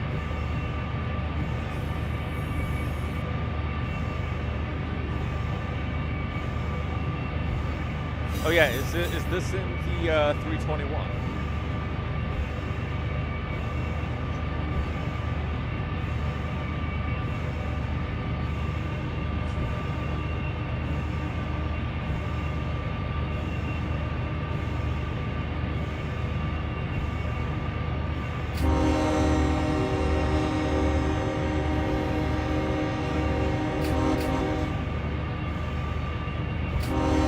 Got a little bit of a town coming up here. Oh, nice. Yeah, I only have the Phoenix A320. I wanted to get the 321 and 319, and then I went to go pay for it, and like it wasn't working.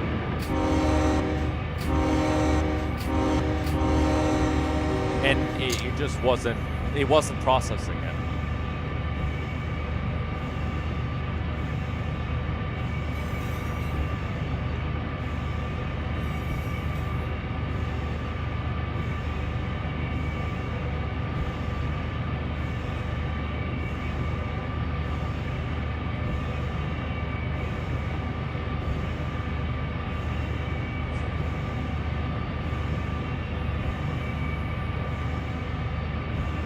always think it's kind of interesting. The 757 was the successor to the 727. So they were going to produce a 727-400. 727-300 got canceled. They were going to produce a 727-400. They had the plans for it. And then something ended up happening, and instead of creating the 727-400, it became the 757. Again, 757. Which is kind of weird. And I think it's because bigger engines ended up like becoming a thing. And so they were like, well, we don't really need to do what we were originally going to do. Which is a good thing.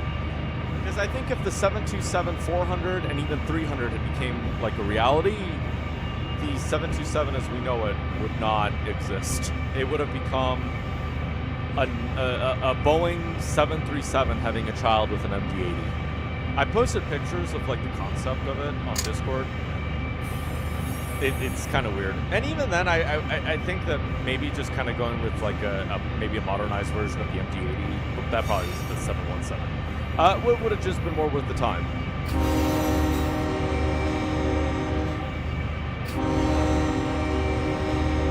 That'd be like making an MD-11, like MD-11-200, and you don't have the tail engine. And like at that point, it's just like a 777.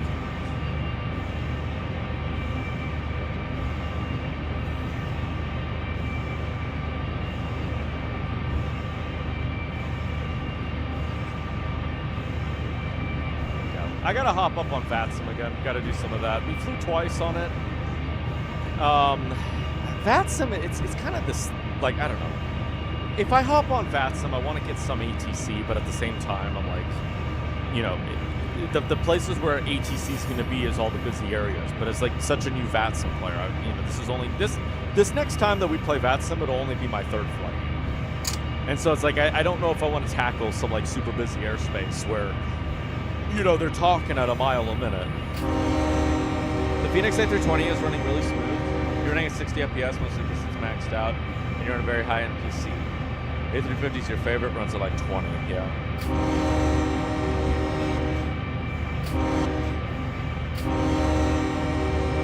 I thought about getting the A350, but the thing is, I like flying cargo airplanes.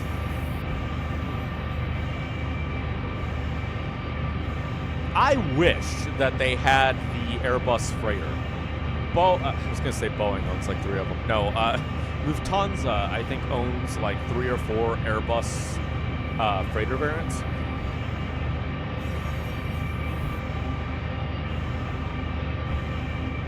I had no idea they were a thing until I was playing, what's the game? Tower Sim.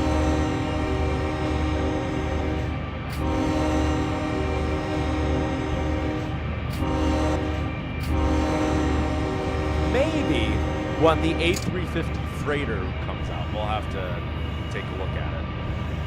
Well, I mean, I don't know if that's actually in development for Microsoft Flight Sim, but I know that in real life, they are planning an A350 freighter.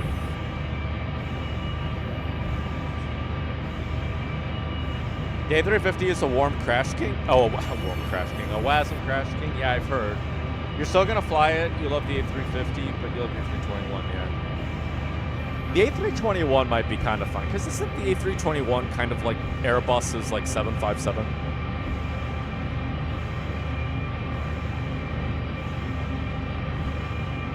So, look at this beautiful aircraft here. Alert or don't care.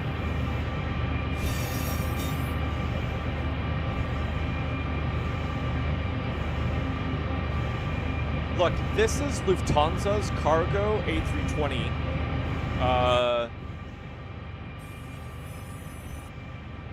They have a cargo A320.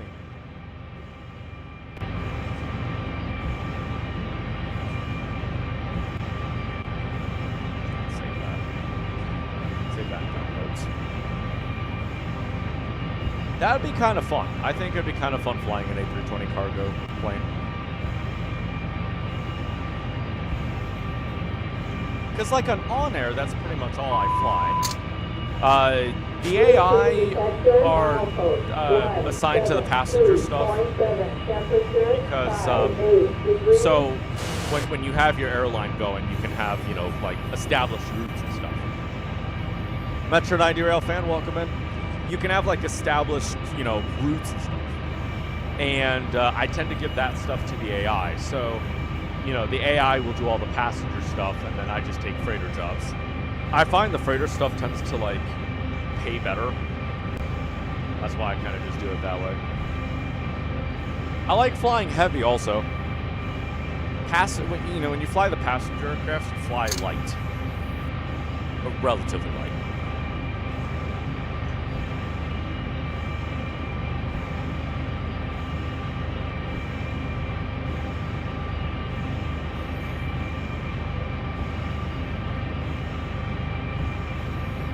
Although it is fun to do the passenger stuff when you don't have like your own airline yet. Because like whenever I do this on-air series, we're gonna just start off as like a basic pilot, you know, flying for like American or something. I think American is the airline that I'm gonna go for. But we're gonna fly for like American and kind of just do like American's routes. We're gonna get our money built up, and we're just gonna kind of be like a, you know, normal pilot that doesn't have our own airline. I think that'd be a lot of fun. I just need to see how I'm going to record these videos because I want to do like a full day of flying in kind of like one video. So, I mean, I might have to record it in segments. No JetBlue sad. So, why I wanted to do American, we could do JetBlue, but why I wanted to do American is because they have some retro liveries that I wanted to fly. And I thought it'd be kind of fun to mix it up. JetBlue has a lot of different liveries too. I don't know. JetBlue, does JetBlue go across the Atlantic? I think they do, don't they? They have a couple, like, I think they have a destination in Amsterdam, Milan, Italy, I think. Well, there's also nothing stopping us from changing airlines. So we could fly for, like, American, and then we could go to JetBlue. Cargolux is a fun airline to fly. They might have Cargolux in On Air. We'll have to see. Cargolux, let's see, what do they fly? Aren't they big into the 747? Cargolux. 26 airplanes. Yeah, they've got a bunch of 747s. They also have some 777s, which are currently on order. Expected deliveries in 2027. If Microsoft Flight Sim had a good 747, not that the 747 that's in the game, like the 747 that's in game isn't bad. It's a good airplane. But I find it to just be really weird to steer. The flight handling's kind of funny. I know PMDG is developing a 747-200. That might be fun to fly. Okay, I need to start slowing down. Look, we've got a downward gradient. We're starting to speed up. But I think they're also doing a 747-400, so that would be kind of cool to fly that. And, yeah, Cargolux flies 12 of them. So that'd be fitting.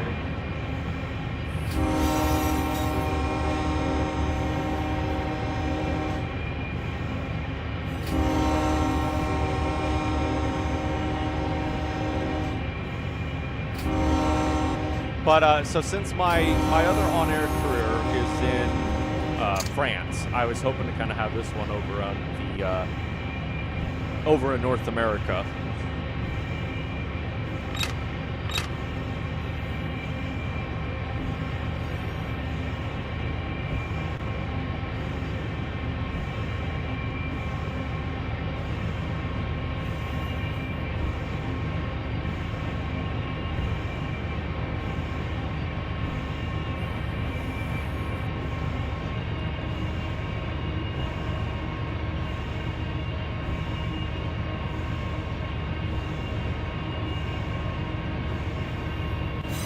I don't think I have any pictures from my scrapped recording session.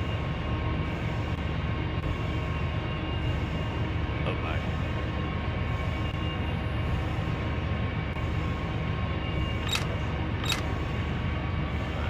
Let's not kill all of our speed here. Yeah, PMDG had an update recently. What do they call it? Like the high detail update or something? They changed a bunch of the textures. They did changed a couple other things. I can't remember what it is off the top of my head. I talked about it in the video a little bit. Cannot remember what I did.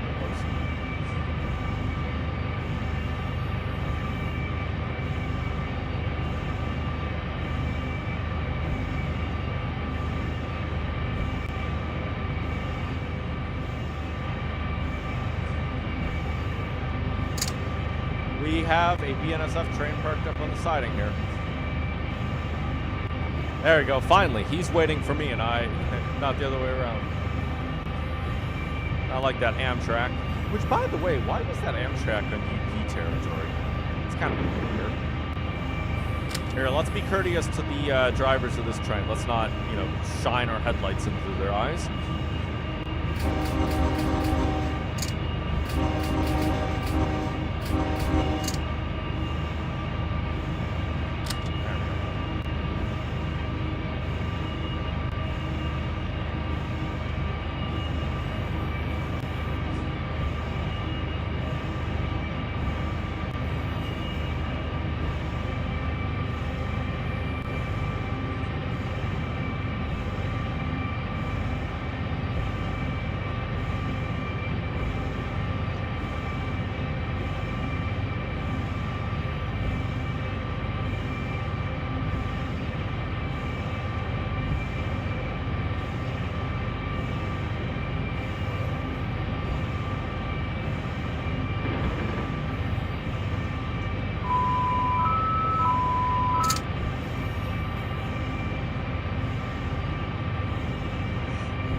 I wonder if United, it's United. Shoot, I was gonna say. I have the 727-100, and it has it has a United livery. Same livery which is on the United 727 that's in the Boeing Kings Field, I think is what the name of that airport is.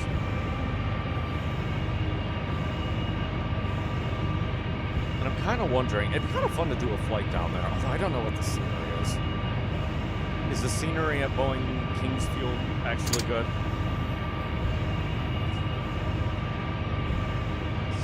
What is the airport called? Kings County International Airport, Boeing Field.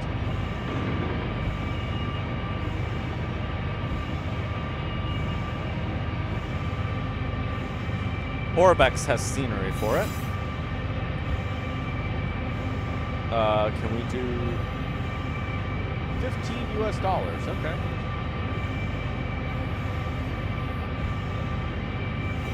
Not bad.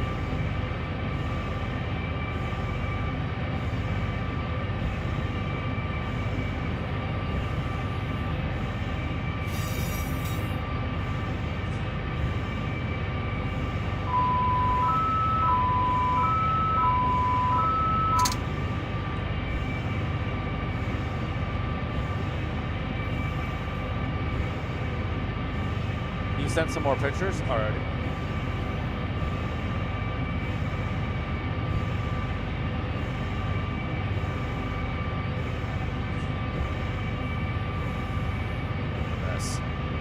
This is some nice scenery. Over in this is the Boeing airfield. This is where they make a bunch of. Well, this is where Boeing makes its aircrafts. They've got a museum here, which I'd love to go to. Haven't had a chance to. I'm wondering. They have it.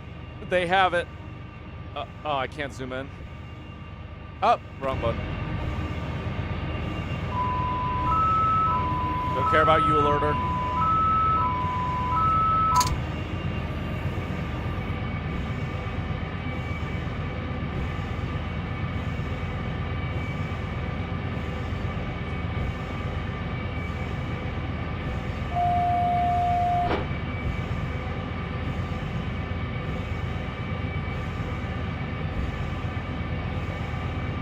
Is that really the only picture of the museum?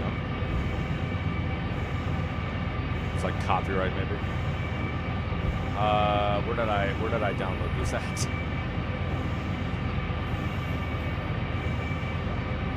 What I was pointing out was that this is the prototype 727. I believe it's the first 727 that was like ever produced, and they have it up at the Boeing field. Alerter, I don't care. Maybe that means we should focus.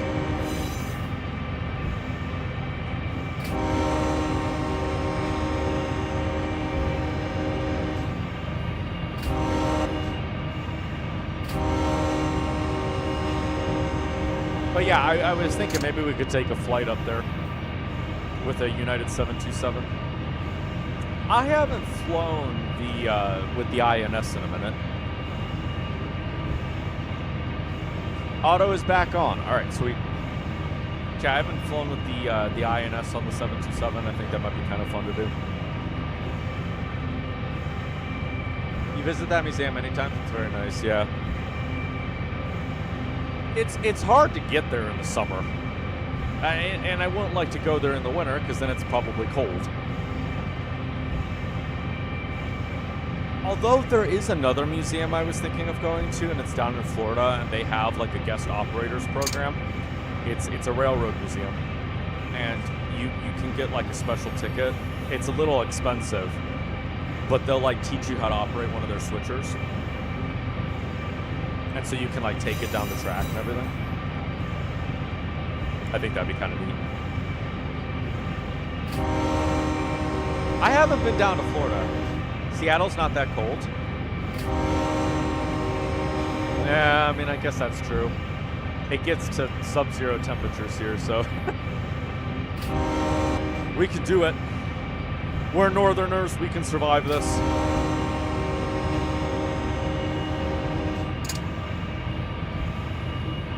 But yeah, it's down in Florida, and I was thinking about going there. I've never been to Florida. I've been to Georgia. When I went to Georgia, I'd actually like hoped I'd be closer to Waycross. If I was closer to Waycross, I would have gone down to Waycross. But it was 4 hours south of where I was in Georgia, and I just didn't really have the time. Would have loved to head there, though.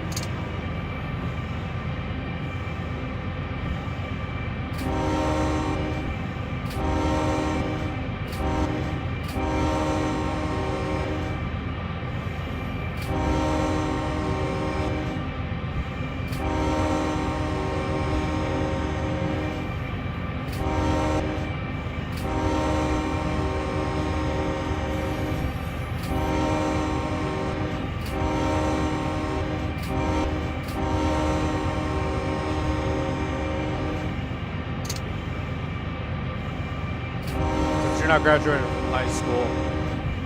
You're just waiting to get a job in the MTA. It'll help you.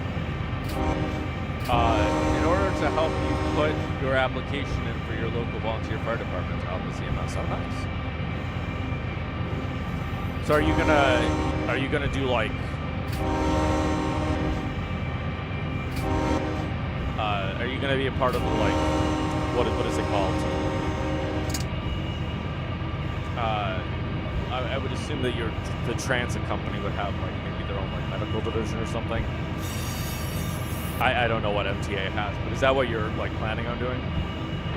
Like you don't want to necessarily like drive trains or anything, but you want to be a part of the, in the event that there's an emergency on the MTA. That'd be kind of fun.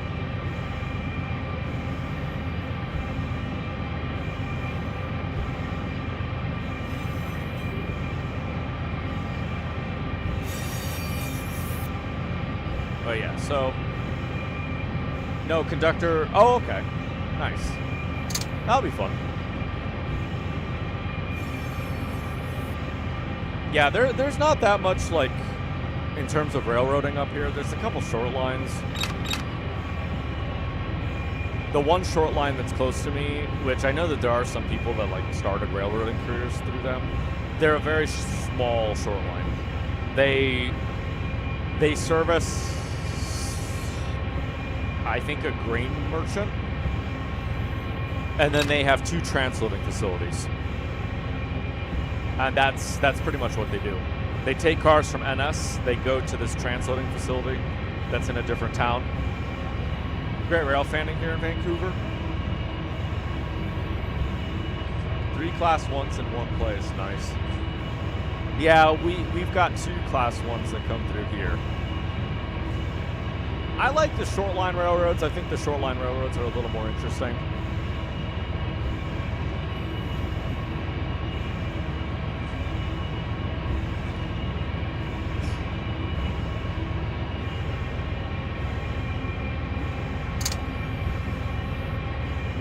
Metro North and NYC has emergency personnel in the terminals. They actually drive trucks in the terminal to help out with emergencies. It's fire, police, and medical. Oh, nice.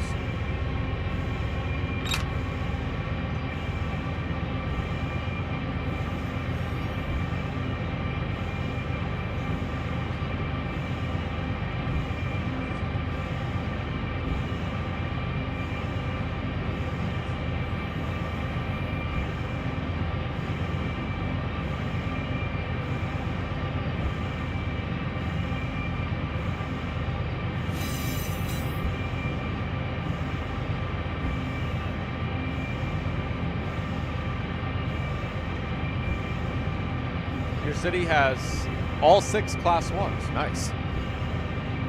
All 6 of them. So that would be CSX, UP, BNSF. Did I say Norfolk Southern? And then Canadian Pacific and Canadian National, I assume?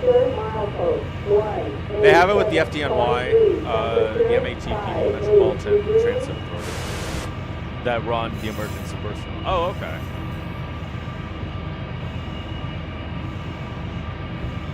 I don't know how it works over here. We have 1 metro company and that's it. In terms of passenger rail, there are none here. We've got an Amtrak which comes in at like 3 o'clock in the morning.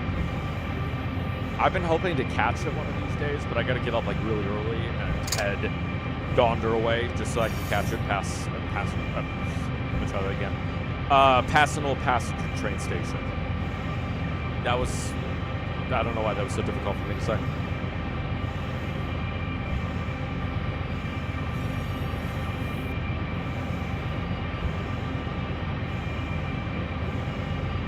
So I'll help you out. So I'll help you get into the MTA, you know, so that's good. You're helping your community since you have a deep personal interest in safety. Yep. Gotta wait for the call from the FD. Nice.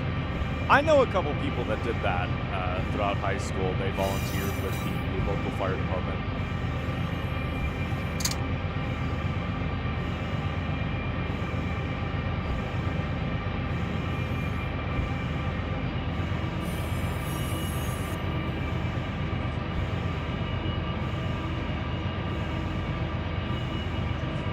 And then a lot of them actually became firefighters.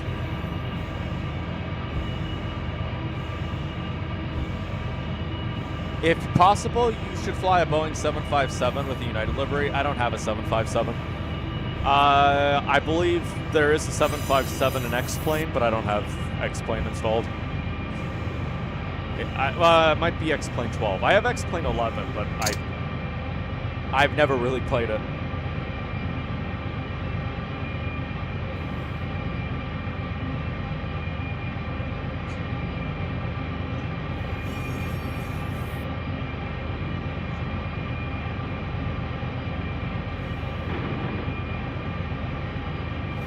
Yeah, I heard about that one coming for Microsoft Flight Sim. Wasn't it by, like, Bluebird something?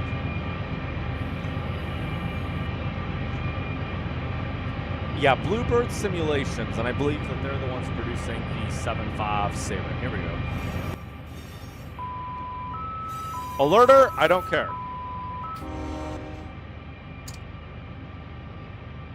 Send some pics of it? You can't remember the dev name, that sounds right, yep. It looks like it's relatively early in development. I don't think they have, well, they might have some interior pictures. But look, it's the awkward era in like the 80s and 90s between like glass cockpits and steam gauges. That's why I love some of those older airplanes. The Falcon 50, for example. Airbus A300, I think also. A310. maybe the A330 as well. Though, don't they still produce the A330? It might not be the A330.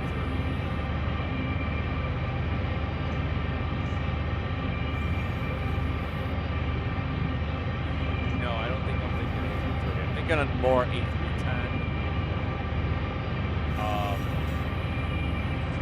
Which the A310's kind of neat. They've got a yoke in it. Okay. It's a GX, okay. Yeah, they've got a yoke.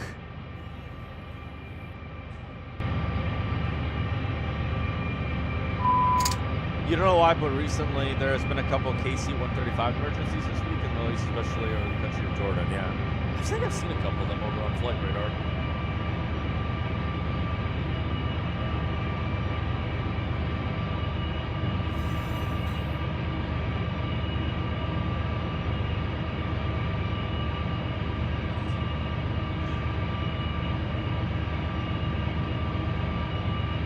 So you're stopping at Fresno? I probably will, yeah. Yeah, so we'll probably stop in Fresno. You know what? Maybe I will continue. I'm going to continue up to Mono Street. So I'm thinking we'll stop here, just outside of Calwa. And then I will delete the train. That way it's not taking up anything, because I don't know when the next time I can stream is. It could be tomorrow. I could maybe do it tomorrow. Later in this week, it's going to get a little iffy. I'm going to be fighting the weather. Which I find it so funny. My new phone says that it's going to be raining all week. My old phone, on the other hand, says it's going to be sunny all week. And they both use the same weather app. Yeah, Fridays for Flight Sim, it'll probably be like 2 weeks before I can do that, though. These next couple weeks are going to be very busy.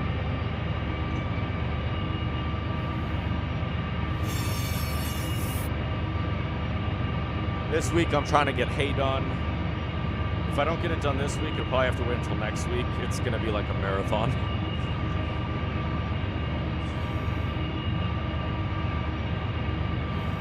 Because there's a festival that's starting. It's like 7 weeks long. And then after that festival ends, I go over to another festival. That's, for those that are on Discord, that's the one that I do hay rides on, which are a lot of fun. I enjoy doing them. And that's like my life for like the next 5-6 months. And then after that festival ends, the Hayride Festival ends. The Hayride Festival is like 6 weeks long. That Harvest Festival is like 6 weeks long. And then after that ends, we get ready for Harvest. So it's a marathon until December. And then, see, whenever we get into like late fall, I always end up in this like period where it's kind of like I lose motivation to do everything. Because I have to start like winterizing everything. It's getting cold. There's, it's rainy. It's not fun to be outside. And I have to start like winterizing everything. And the trees are losing their leaves, and everything starts to look dead and sad and depressed. And it's just like it happens every year. Every year we get into fall, and I'm just like, do I really have to do this? Maybe I should move down south. Experience warm weather all year long. Your local fire department has 3 options for memberships. Fire EMS associate. You don't respond to fires. EMS respond to fires, medical emergencies. You don't want to do fires. EMS is what I think. Oh, nice. Associate is just work for the department as a volunteer, but you don't respond to emergencies. How about it? Oh yeah.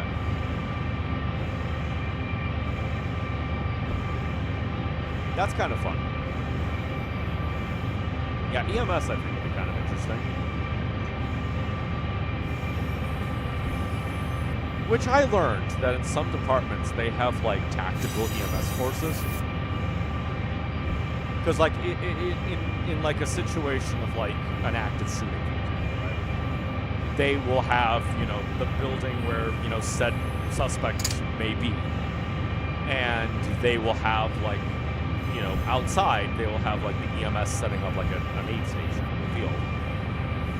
And those EMS, they only go into the building in areas that are confirmed clear by law enforcement. And I guess that they also have, like, tactical EMS forces that are kind of more equipped for, like, you know, potentially dangerous situations. And I thought that was kind of interesting.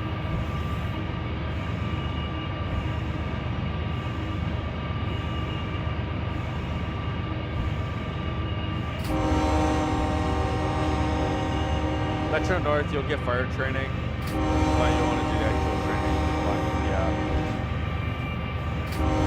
Oh my gosh, we have cab overs wanting to.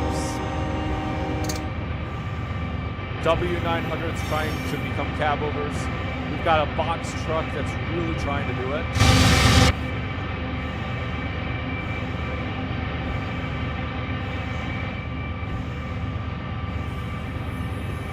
Stupid truck drivers.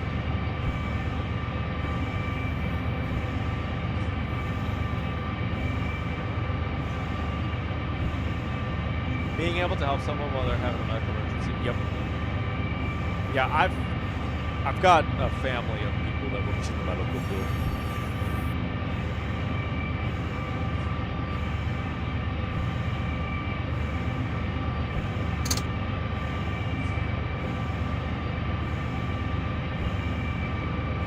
And we're firefighters as well. So you're on a train or a plane, you'll be trained. Yep. That's good skills to have. But yeah, I've got firefighters in my family, and then I also have, like, nurses and EMS. There's also a veterinarian.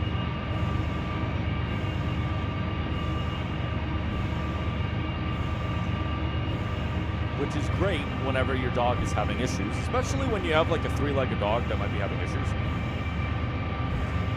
Makes it very, very easy to deal with those issues.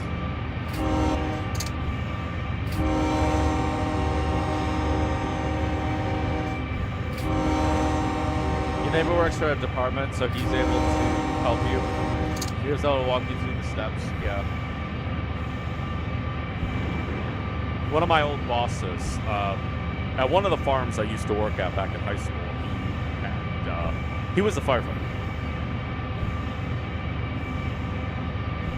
And the craziest part about this farmer is it was actually my great-grandfather that taught him how to farm and do, like, hay and everything. And then it was this guy that taught me how to do hay. It was kind of funny.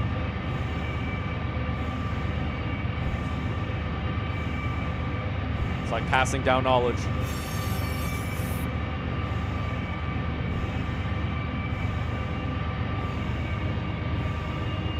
It is 40 miles an hour through here. I should probably start slowing down. Talk about planes, trains, and fire departments, yeah. Alright, I should slow down. It's only 40 through here.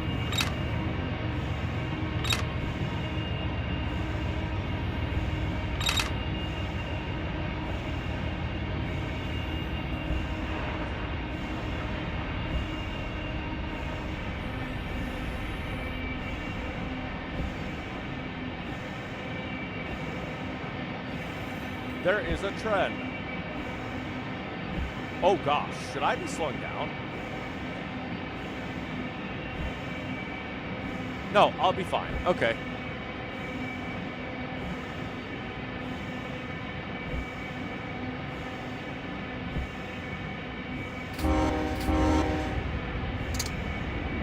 Got a loaded coal train here, looks like. With Southern Pacific. No, Union Pacific and, yeah, Union Pacific freight coal gondolas. The poor people at this crossing. They were like, but the end of the train is right there. Sorry, y'all.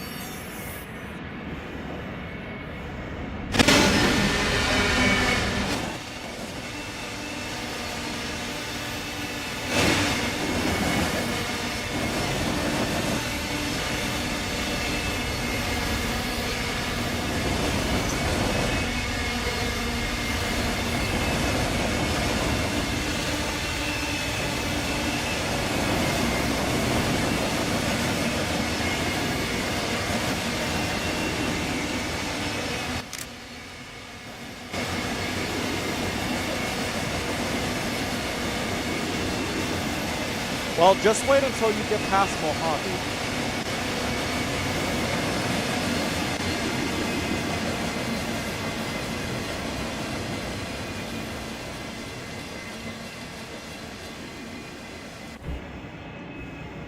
But once you get into Mojave, that's when you start to get the mountains. It's relatively flat as you get more north. At least as a non-Californian playing Run8, it seems to not be that mountainy out this way.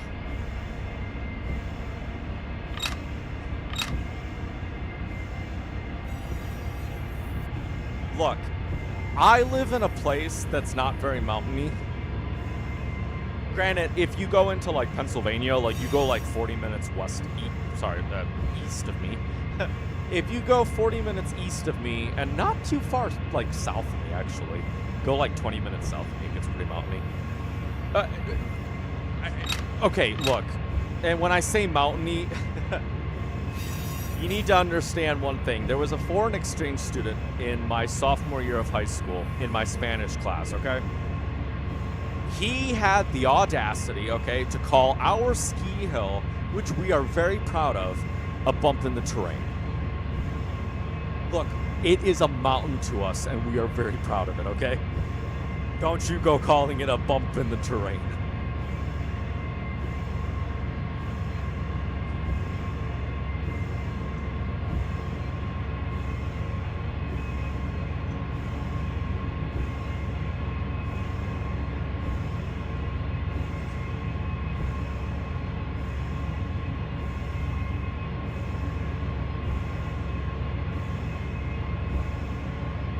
You think your driveway has more topography than Ohio? Actually, we're not that flat, though. We're not that flat. I should show a picture. I don't know if I've posted it on Discord, I think. We've got some pretty hilly terrain, actually.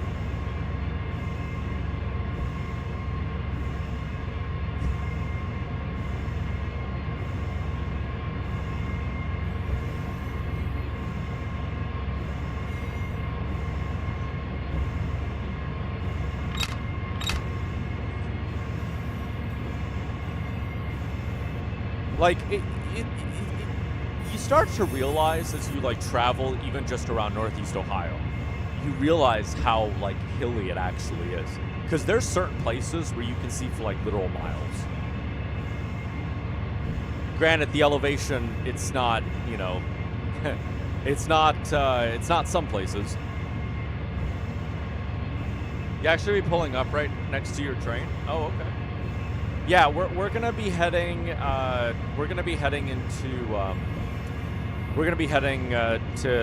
track 1, just before the Calwa crossing. So you've been live for 2 hours and 30 minutes. I have.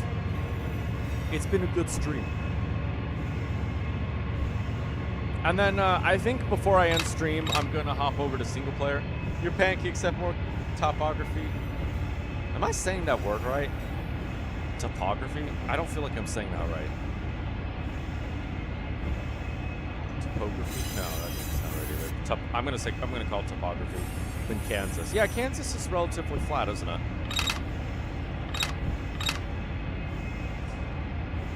Do you record your streams as I go? So this one I'm not pre-recording.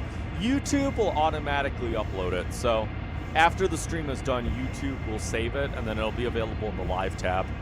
The only stream I pre-recorded recently was the long haul that we did down to Brazil, because that was over 12 hours, and YouTube doesn't save streams over 12 hours.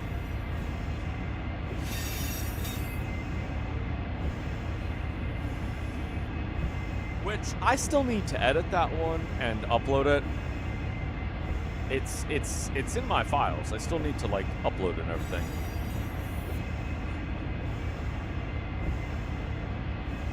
When you used to do your streams, you recorded and streamed, yeah. Actually, I did a science research where they found out that Kansas is flatter than a pancake. There you go.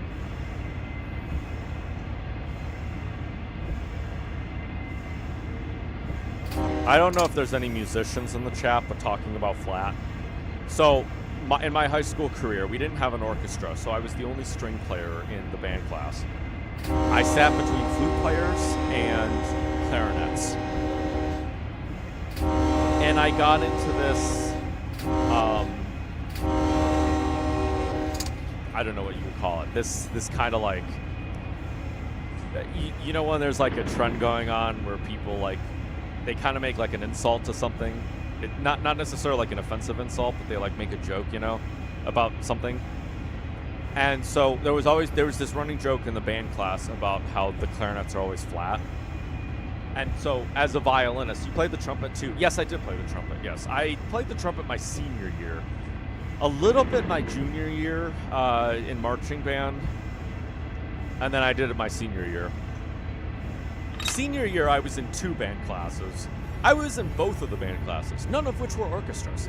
Although I did find it really funny, okay? So we had a wind ensemble, and then we had the symphonic band. If you were a freshman in the high school, you were in the symphonic band. And then after you became a sophomore, you could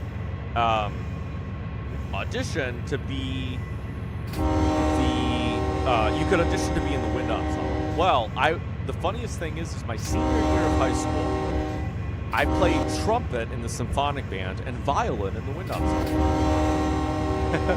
Should have been the other way around. Actually, the funniest thing is there were 2 violinists in the wind ensemble. There was this other kid. He was a sophomore when I was a senior. So he was in the wind ensemble, and I was also in the wind ensemble. We both played violin in the wind ensemble. Meanwhile, I had the trumpet down in the symphonic band. It's funny. Next year is 20 years for you. Yeah, you know what's crazy? I just realized that 2015 was 11 years ago, which, by the way, feels like yesterday, because we took a trip to Chicago, my 7th grade year of school. 7th grade, yeah, we took a trip to Chicago. Feels like yesterday. And then I saw a video that was posted 11 years ago, and then I realized it was 2015. I'm like, oh my God. But no. You used to play cello in elementary school. You lost motivation to practice. Yeah. Keeping up with it, especially when you're busy, can be very difficult. That's the year you finished high school, is 2015? Oh, yeah.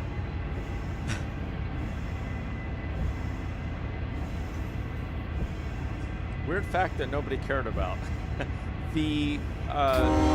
Actually, no, I think it might have been 2016. Never mind. There's a funny enough, there's a Gen Z farmer. I saw a Facebook post. This is related to Gen Z farmer. That was like comparing like the different like kind of like ways that like farmers move depending on like the generation they're in, you know. And so this kid, he graduated I think in 2015 or 2016, but anyways, he's a Gen Z farmer, and I think so. He might have been tail end millennial or whatever. But this video was like, it showed like, you know, boomer farmers, Gen X farmers, millennial farmers, and then it showed Gen Z farmers. And so like, you know, most of the farmers that I've worked with growing up were older people. So this kid that I started working with was the first like, you know, like Gen Z farmer that I've like actually worked with. And I was watching this video and I was laughing just because like the clothing that he was wearing. He was in like a sweatshirt, had like a hat on, had coffee, and I was like, you know, that's true. Granted, I don't dress like that.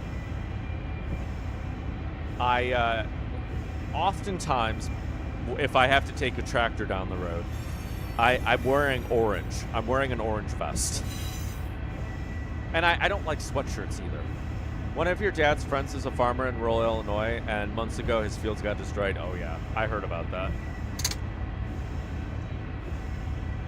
Last year, some of our fields were wrecked by a like monsoon-style storm. We had to plant our soybeans twice because the field just became, it just became a pond. We got some fake affair units. It's been a while since I've said that.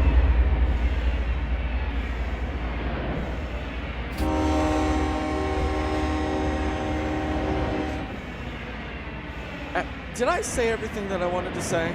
I think I said everything related to Gen Z farmer business. But yeah, I saw that and I was just like, that's so true. I was laughing.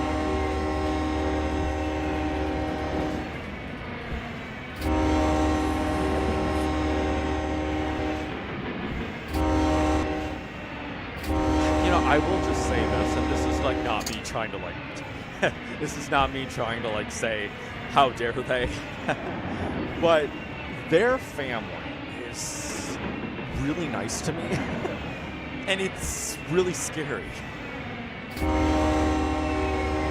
When I started working at their festival a couple of years ago. They're the guys that also run the Harvest Festival.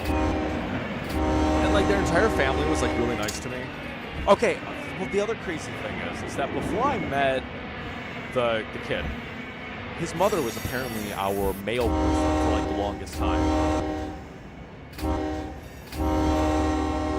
And anyways, I don't remember where I was going with this. Yeah, but anyways, they were really nice to me when I started to work with them, and it was really scary because I didn't know why they were being so nice to me.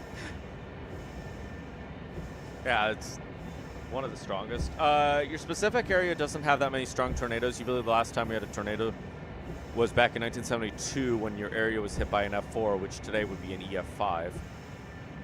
It was the strongest tornado that year, one of the strongest. Yeah.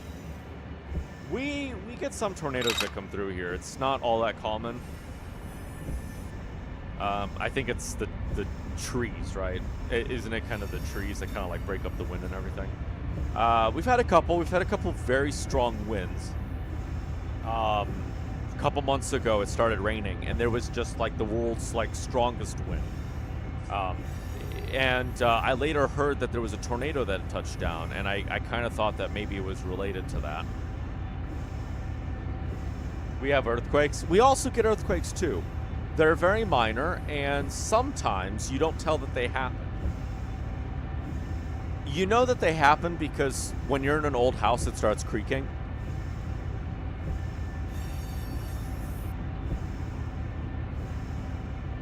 There were a couple times where, like, my room would, like, it's not even like it would shake that much, but I would just hear a noise where, like, you can, like, you know, you can hear things rattling. And it's not even like you can really feel it. That's why it's easy to miss it.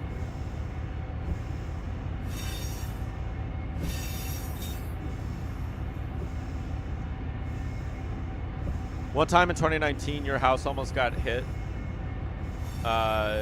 It was only an EF1 tornado, but it ended up hitting the upper end of your street. Wow. Well, it's a good thing it didn't hit your house. That would have been a really bad thing.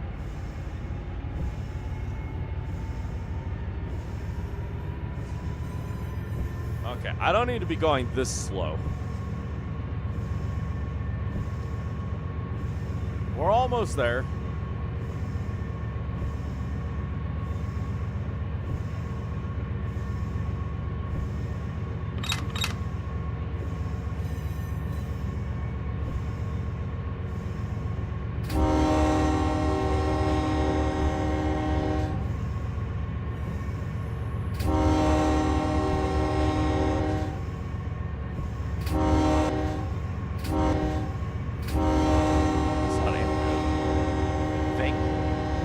Think what?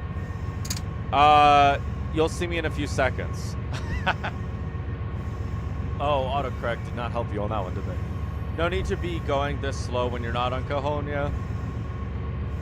For those that are new, you were not around for the famous Mateo Pass derailment.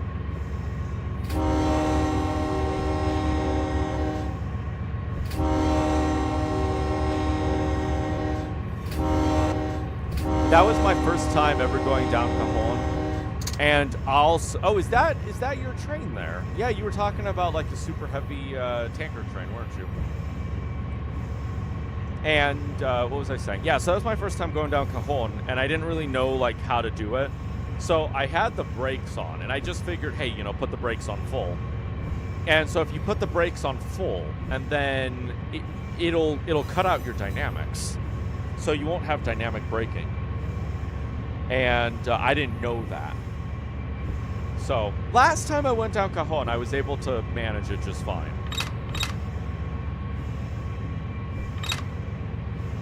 I was able to manage it just fine. You know, full dynamics, and then you'd put the train brake like halfway, and seemed to do pretty good. You hate the railroad crossings with red lights and bells, but no gates. They always try to cross the tracks while the crossing is on, trying to beat it. Yep.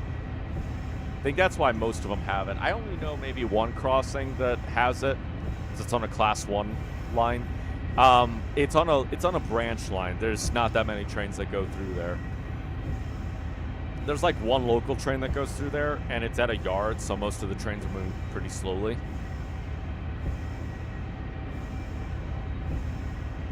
I think all the trains are moving slowly, first and last time. And then I think the other one is on a short line. It's right next to the transloading facility. So naturally, trains are already moving slowly through there anyways.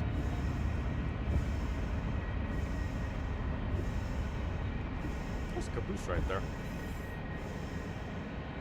Yeah, it's that shoreline railroad. They have some gates now, I've noticed. Oh, in like the last couple of years, they actually have like gates put in. Unfortunately, I have to go. Oh yeah, for sure. Thank you, Michael, for stopping by. I saw a video on YouTube. I'll have to see if I can find it again. Gates going down, right? You've got a train that's moving like super slowly, right? Gates go down, and the car stops here. And instead of going forward where there's nothing blocking the way, they try to back up underneath the gate, stop, run out of their car, and then run away. And it's like, why didn't you just drive forward? There's no gate there. There's a gate here, but there's no gate here. Why did you try to back up under the gate and then decide to abandon your car when you could have just driven forward? It was just the weirdest thing. You have one of the gateless crossings in your area, and it's on a branch line that connects the 2 main lines in your area. You've never seen a train at that crossing, and you pass it almost daily, yeah. You don't know if you saw it, it's on stream somewhat. I don't know if you saw it, it's on streams. Oh, okay. Yeah. Have a good night, Mikey. Yeah, there's a couple others. There's a branch line that goes to an old, I don't even know what it is. I was gonna say a port. It's not a port anymore, is it? It's like a factory of some sort, and they have like 2 trains that come through there, but they're always traveling at like 15 to 20 miles an hour. It's relatively slow. I've only seen that train once. Oh my, look at that. Got an auto rack train coming through. That's cool. It's a UP branch line that connects the Kenosha subdivision with the Milwaukee subdivision. Both are UP owned. Oh, okay.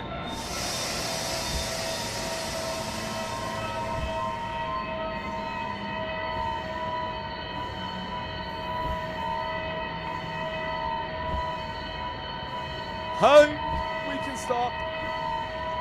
We're gonna stop. There we go.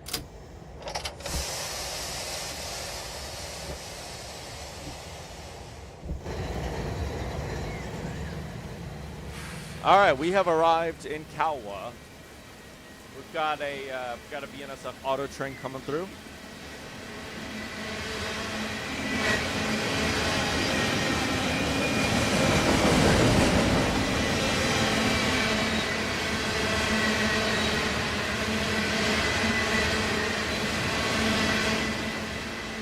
There's a tiny yard right next to the crossing, and you remember seeing a BNSF standard cab.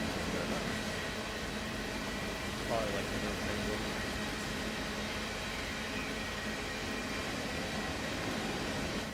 What are you driving? Ah, you're driving the Run8 phase. Green for you now as well. Nice. So this is your train that you're talking about. It's all going to Tri. Okay. You have a Xenon livery on that. Oh, okay, nice. Actually, I gotta say that of all the Run8 liveries, that one's not that bad. I kind of like this one. It looks good. If their SD40s could be that, that'd be nice. Guys, let me see. Do we have a Run8 SD40? Yeah, see, that one's not bad. I like the black and everything. That one I don't really care for. I mean, it's not terrible.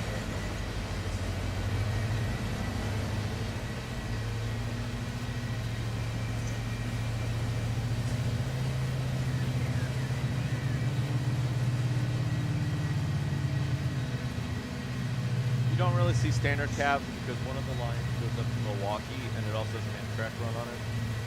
So it's kind of like high priority freight track. They tend to use the big or wide cab. Oh, nice. Oh, that horn. That horn holds a special place in my heart. Only because it was one of the first horns that I heard when playing Run8. And there's a thing about this horn that's like, I mean, don't get me wrong, it's a weird sounding horn. But it takes me back to when, my early days of Run8, when I was, first in the game. I just bought it, and, that was the sound.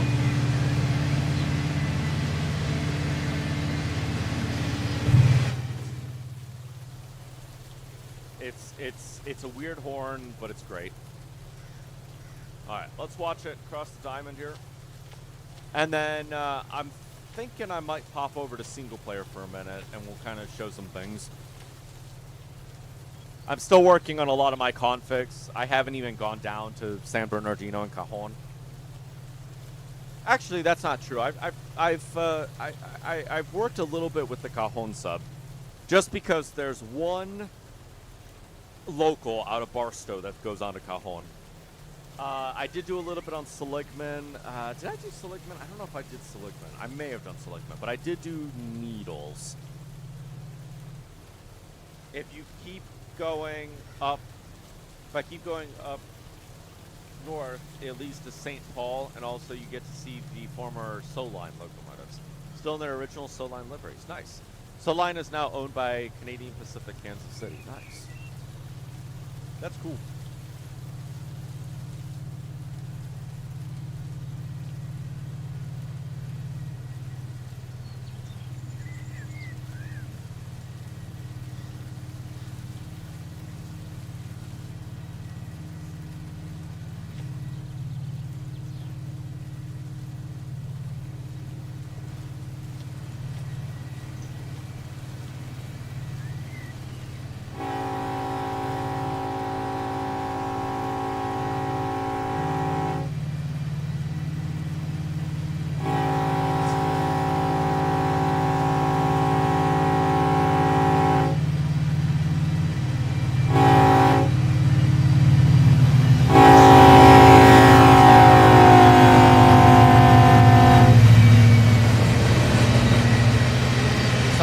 That horn is installed to cover the line.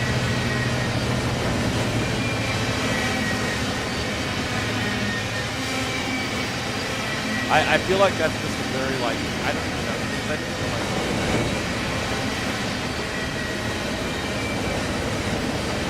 it screams running.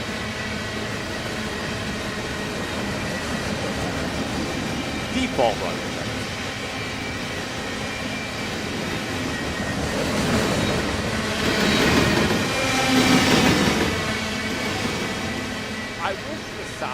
The wheels going over the diamond were a little louder. That's the only complaint that I have with the sound pack, is that that's not louder. I wish that was.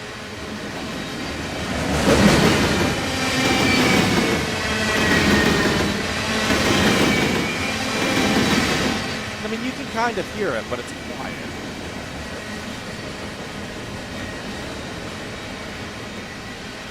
I could, in theory, go into the files and make that a little bit louder, but I don't know if I want to do that. Start altering things, you know?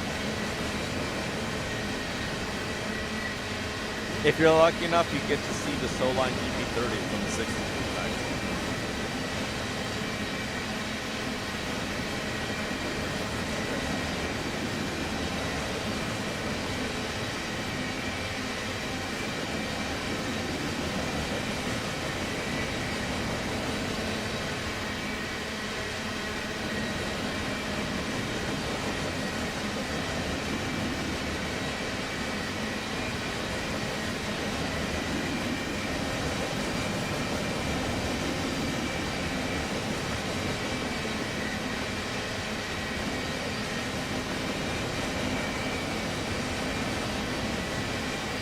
Man, this is one long train.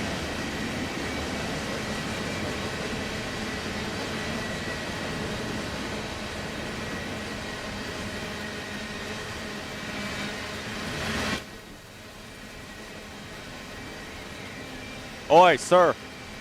Are you trying to become a K100? Don't park on the tracks or else this W900 is going to be a K100 in no time. I was also going to say, if this is a BNSF truck, how dare he?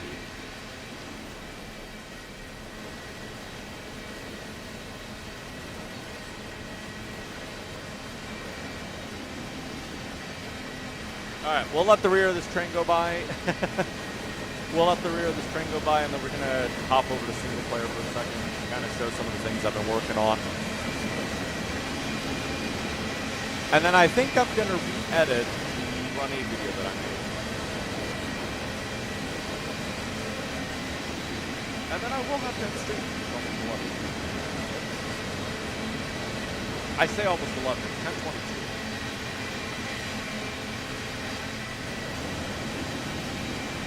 There we go. Got the end of the train there.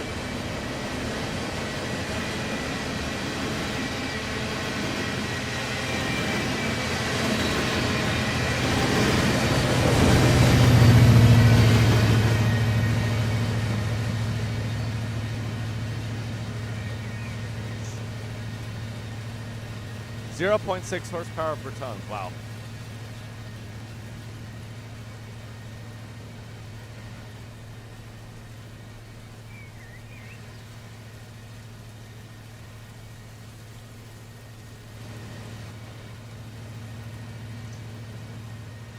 Such a weird, like, set of tracks here. Is that an industry? That's not an industry. I thought that this was an industry. Also, if I go west of the former Soul Line Railroad, I can find the former locomotives in the original Wisconsin Central liveries. Ooh, nice. That's cool. So that area's got a lot of, like, default. It's got a lot of the original kind of stuff going through it. That's kind of cool. All right, we're going to delete this train so that it's not following the main. And I'm going to hop over to single player. And I'm just going to show you some of the things that I have been doing. You know what? We will use the YT series save. And I realized you can't see Run8 anymore. That's kind of concerning.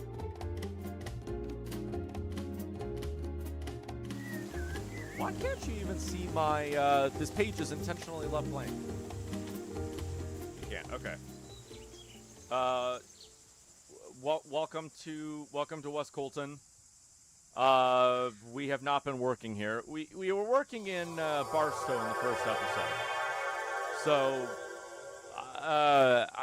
so the series that I'm doing, it's a single player series because I've always wanted to show more of Run8. I've wanted to show kind of more processes. And I can't really show them on the server because when I run a train, for example, right? If I run a train, somebody else is going to end up doing the pickups, right? So the train's going to kind of get lost in translation with everything. It's going to kind of, you know, somebody else is going to run it. It's going to get sent to Barstow. And, you know, after you run the train once, you're probably never going to see the cars again. So I wanted to do this single-player series to kind of show more processes and this and that. So this series is going to kind of go through all that stuff. But anyway, so we're working in Barstow in the first episode. I'm still like I said, I haven't worked through San Bernardino and Cajon yet. So we've got the first version of my configs going here. Right now I can sort trains by local. Eventually I plan to sort them by industry so that we can kind of re-hump them and I don't have to do flat switching. And I also did this where I could sort them by yard. I prefer to sort them by local. I think it's just easier that way. Let's see, what else do we have? We've got a custom industry config, like I've mentioned. We also have a custom traffic config. So right now, I have 2 spawn points for supply trains. This is just because I haven't gone through Cajon yet and San Bernardino. Once I finish San Bernardino and Cajon, I will add the other supply train spawn points.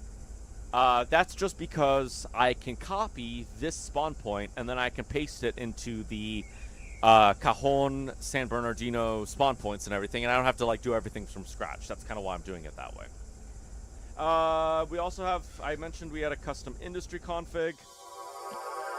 There are a whole bunch of new industries. I didn't mean to take a picture. There are a whole bunch of new industries around the map. So we've got like a transloading facility here. If you go south of Chicago, you can see the former Illinois Central lines, which were bought by CN and occasionally still see locomotives in their original Illinois Central livery. Nice. Yeah, so we've got some new industries. We've got FSS, which I think is First Street Shipping. Over here on the UP side, we've got a transloading facility for UP. We've got a team track. That stands for Button Willow Team Track. Over here, we've got like a tire company. Well, actually, they sell auto parts. It's now CN, though, managed... it's how CN managed to get lines in Missouri, Arkansas, and Louisiana. Oh, cool. So, yeah, we've got... what is this called? This is called, like, Butch Auto Parts or something. But, yeah, so we've got that industry going for us. We also have a brand new outbound tag system. So, I've added new outbound tags if we just go into here. A whole bunch of outbound tags. Let's see. I've also expanded the trackage to kind of just have more space. That way, if we have more cars... Actually, I could probably edit this one. Hold on. I want to edit this one. 84 lumber. And let me see. I can take it out to there. You know what? For the sake of it, I might do that. Just in case we kind of get like an excess amount of cars. Alright, let me save that. There we go. Because Illinois Central has lines from Illinois all the way down to New Orleans. Ooh, wow. Long set of train lines, that. Let's see. Over here, we've got some new industries. Most of these are pretty much the same. ENT. ENT. Why don't I recognize you? Why don't I recognize this? What is ENT?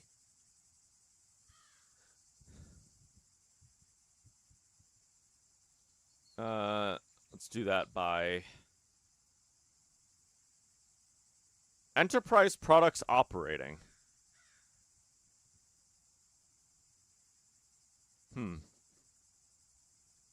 Why do I feel like... Is that... I don't have my... Hold on. I don't have my... There we go. I meant to do that. I don't have my, my spreadsheet. Let's see. Oh, gosh. My spreadsheet. Where would I find this? Run8 calculators. Run8.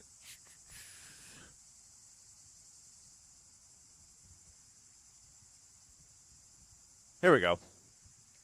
Also, Illinois Central had lines to Iowa and Minnesota after they bought the Chicago Central and Pacific Railroad, which is now operated by CN. Wow. Okay, hold on. I'm going to double check this.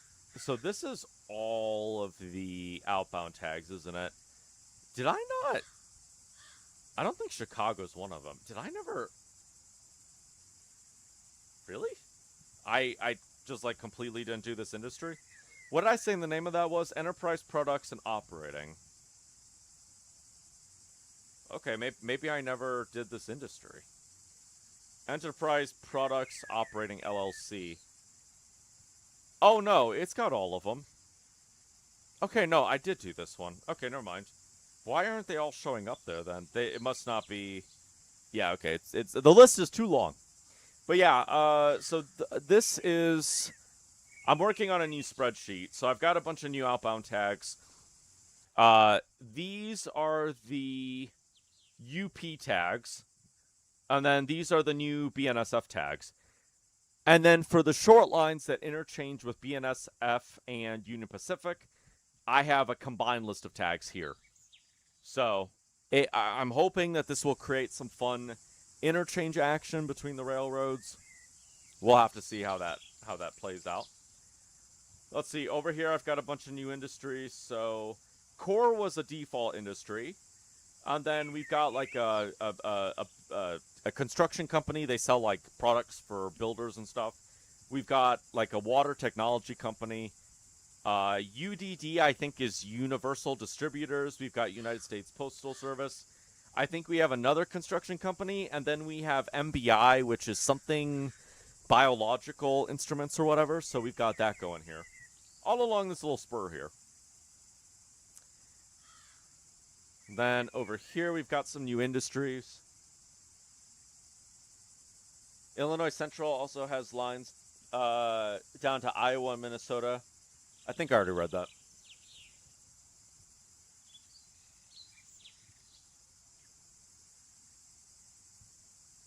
Yeah, I did. I read that one. Yeah, so let's see. We've got industry here, MTS. I don't remember what it stands for. MTS. It's MTS Solutions, right. There's a business here.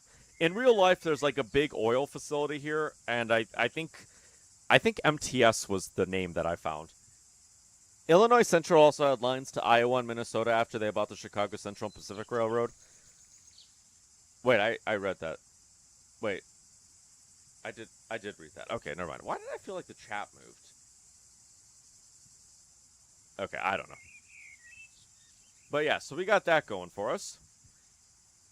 Alright, let's hop over to Modesto. So I mentioned how short line railroads that interchange with UP and BNSF have a combined list of outbound tags. So if we look at JSW here, if I could ever figure out the industry configuration screen, you had to say, I know. Look, I am really tired right now. You don't know. I am exhausted. I've been working since like 7 a.m. this morning on fixing farm equipment. My back is in pain. My legs are in pain. And then I decided to stream. Which actually, I should show you a picture. I've got an anvil that I was using today that used to be part of a Baltimore and Ohio train track. I'll post a picture in Run8 chat. But it was from one of my ancestors. One of my ancestors worked for the Baltimore and Ohio Railroad.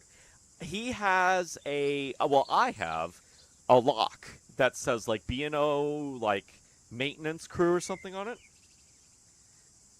I'll post it in general Run8 chat.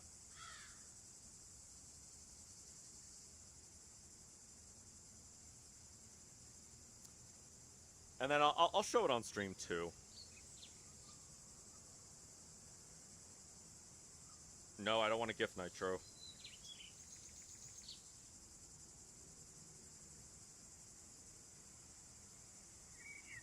Let's see. Baltimore. That's not how to spell Baltimore. Yep. Baltimore and Ohio Railroad. I'll post this in general. In our...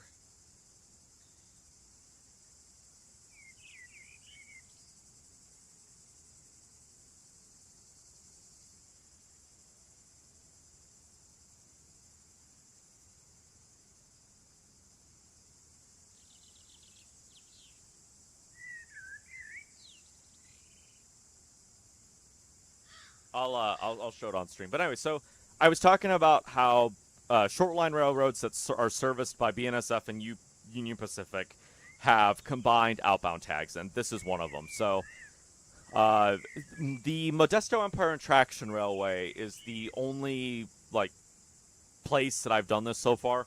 I'm probably going to do it to the SJVR as well, but we'll have to see. But yeah, so that's a combined list. It'll create some cool interchange action between BNSF and UP. So that'll be kind of fun.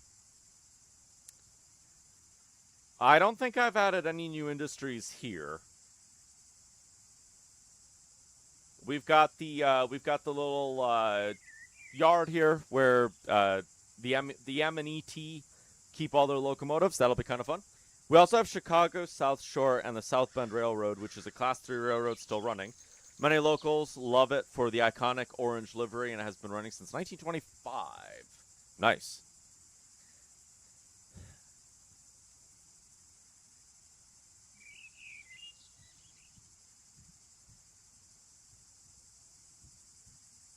Yeah, so one of my ancestors, I mentioned one of my ancestors worked for the Baltimore and Ohio Railroad, way back in like the 70s. They died in 1986. But we have this.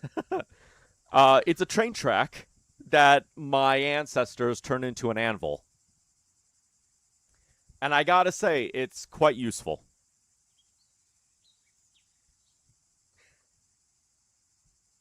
I found this in our old white barn, maybe a couple years ago. Just kind of going through there and taking some old stuff out of there, and I found this anvil, and I was like, I want to take this, and yeah, it's been useful, very useful. Apparently, we also have a boxcar somewhere on our property. My grandmother said she found it accidentally when she was younger, and I think I might know where it is. I haven't found it yet, but I think I might know where it is, and I've been like searching for it to see if I could find like any remnants, because it was on the side of a creek. And here's the thing: we have no railroads going through our farm. We have no railroads going through our farm, so it's not like it was a derailment, you know. If I ever find it, I will definitely post it on Discord, because I don't know. I'm looking for it. I'm looking for it. I think I might know where it is. I think I might know. We'll see.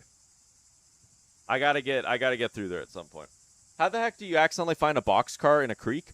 So, you know how people buy old shipping containers to use as like storage?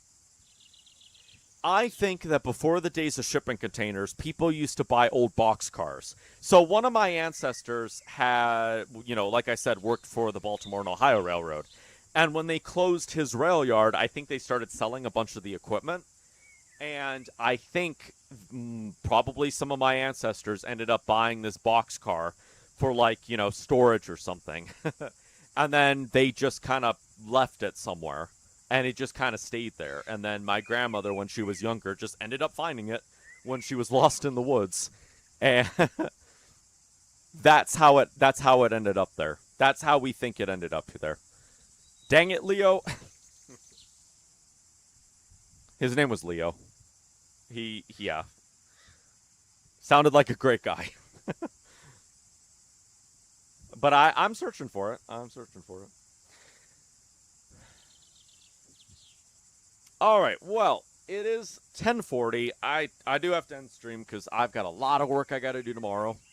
I might be back. We'll see. Maybe we'll finish running this train to Bakersfield, and we can conclude the exploration of Stockton and Fresno. We also have tons of railroads here, but you're not going to list them. Yeah. We had most of the railroads around me have been ripped up. We had a railroad going right through our town up until like the 70s, and then I think in the 70s the only train they had going through there was a coal train. And I think that when the Baltimore and Ohio Railroad became the Chessie system, they just ripped it up, which is a shame.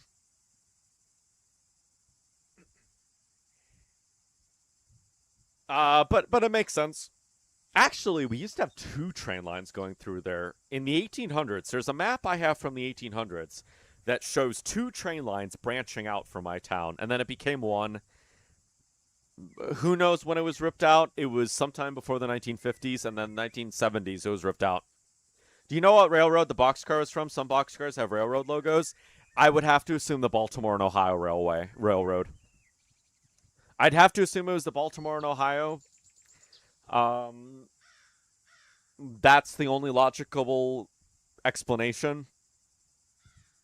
Because I'm not sure that...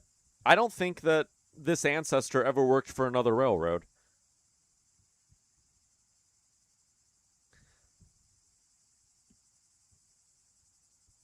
You have a thunderstorm coming? Yeah, we also have some storms coming, hopefully, tonight.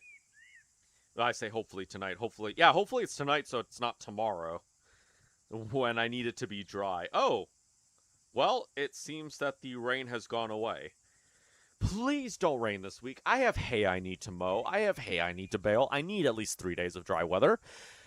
The farmer problems. Anyways, I'm going to end the stream, or else we'll stay here forever. Right now, it's like 9:41 p.m. For some reason, it gets nighttime tornadoes. Yeah, those are scary. I've seen some, like, videos of those, and it's like monsters in the distance. Because, like, suddenly there's lightning, and then you see the tornado in the darkness. It's just terrifying. All right. Anyways, I need to end stream. I don't know who's here. I have the viewer count block, like, hidden. I think earlier I saw we had 8 people in here. I don't really know how many we have. But thanks, everybody, for coming out. Which are worst? Yep, for sure. Anyways, I will be back. If I'm not back today, I might be back Tuesday. It'll completely depend on what ends up happening with the weather. This is only 5 people right now. Oh, okay. Well, thank you to the 5 people who are still here. I will see everybody either on Tuesday or tomorrow or some other day. Next 2 weeks are going to be quite busy, so I don't know where I'm going to be. But yeah, I will see everyone when I see you. Have a good evening and take care. Now 6. Diana Reed, welcome in. You come right at the end of the stream. I'll either be back tomorrow or Tuesday or in a week. We'll see. These next 3 weeks are just wild. It's like it every year. All right. With that said, have a good night. Take care. If you're dealing with storms, stay safe. Keep a battery pack with you. It's always a good idea to have one of those little charging packs. Because you never know when the power goes out. Yep. I will see everyone later. Have a good night. Take care.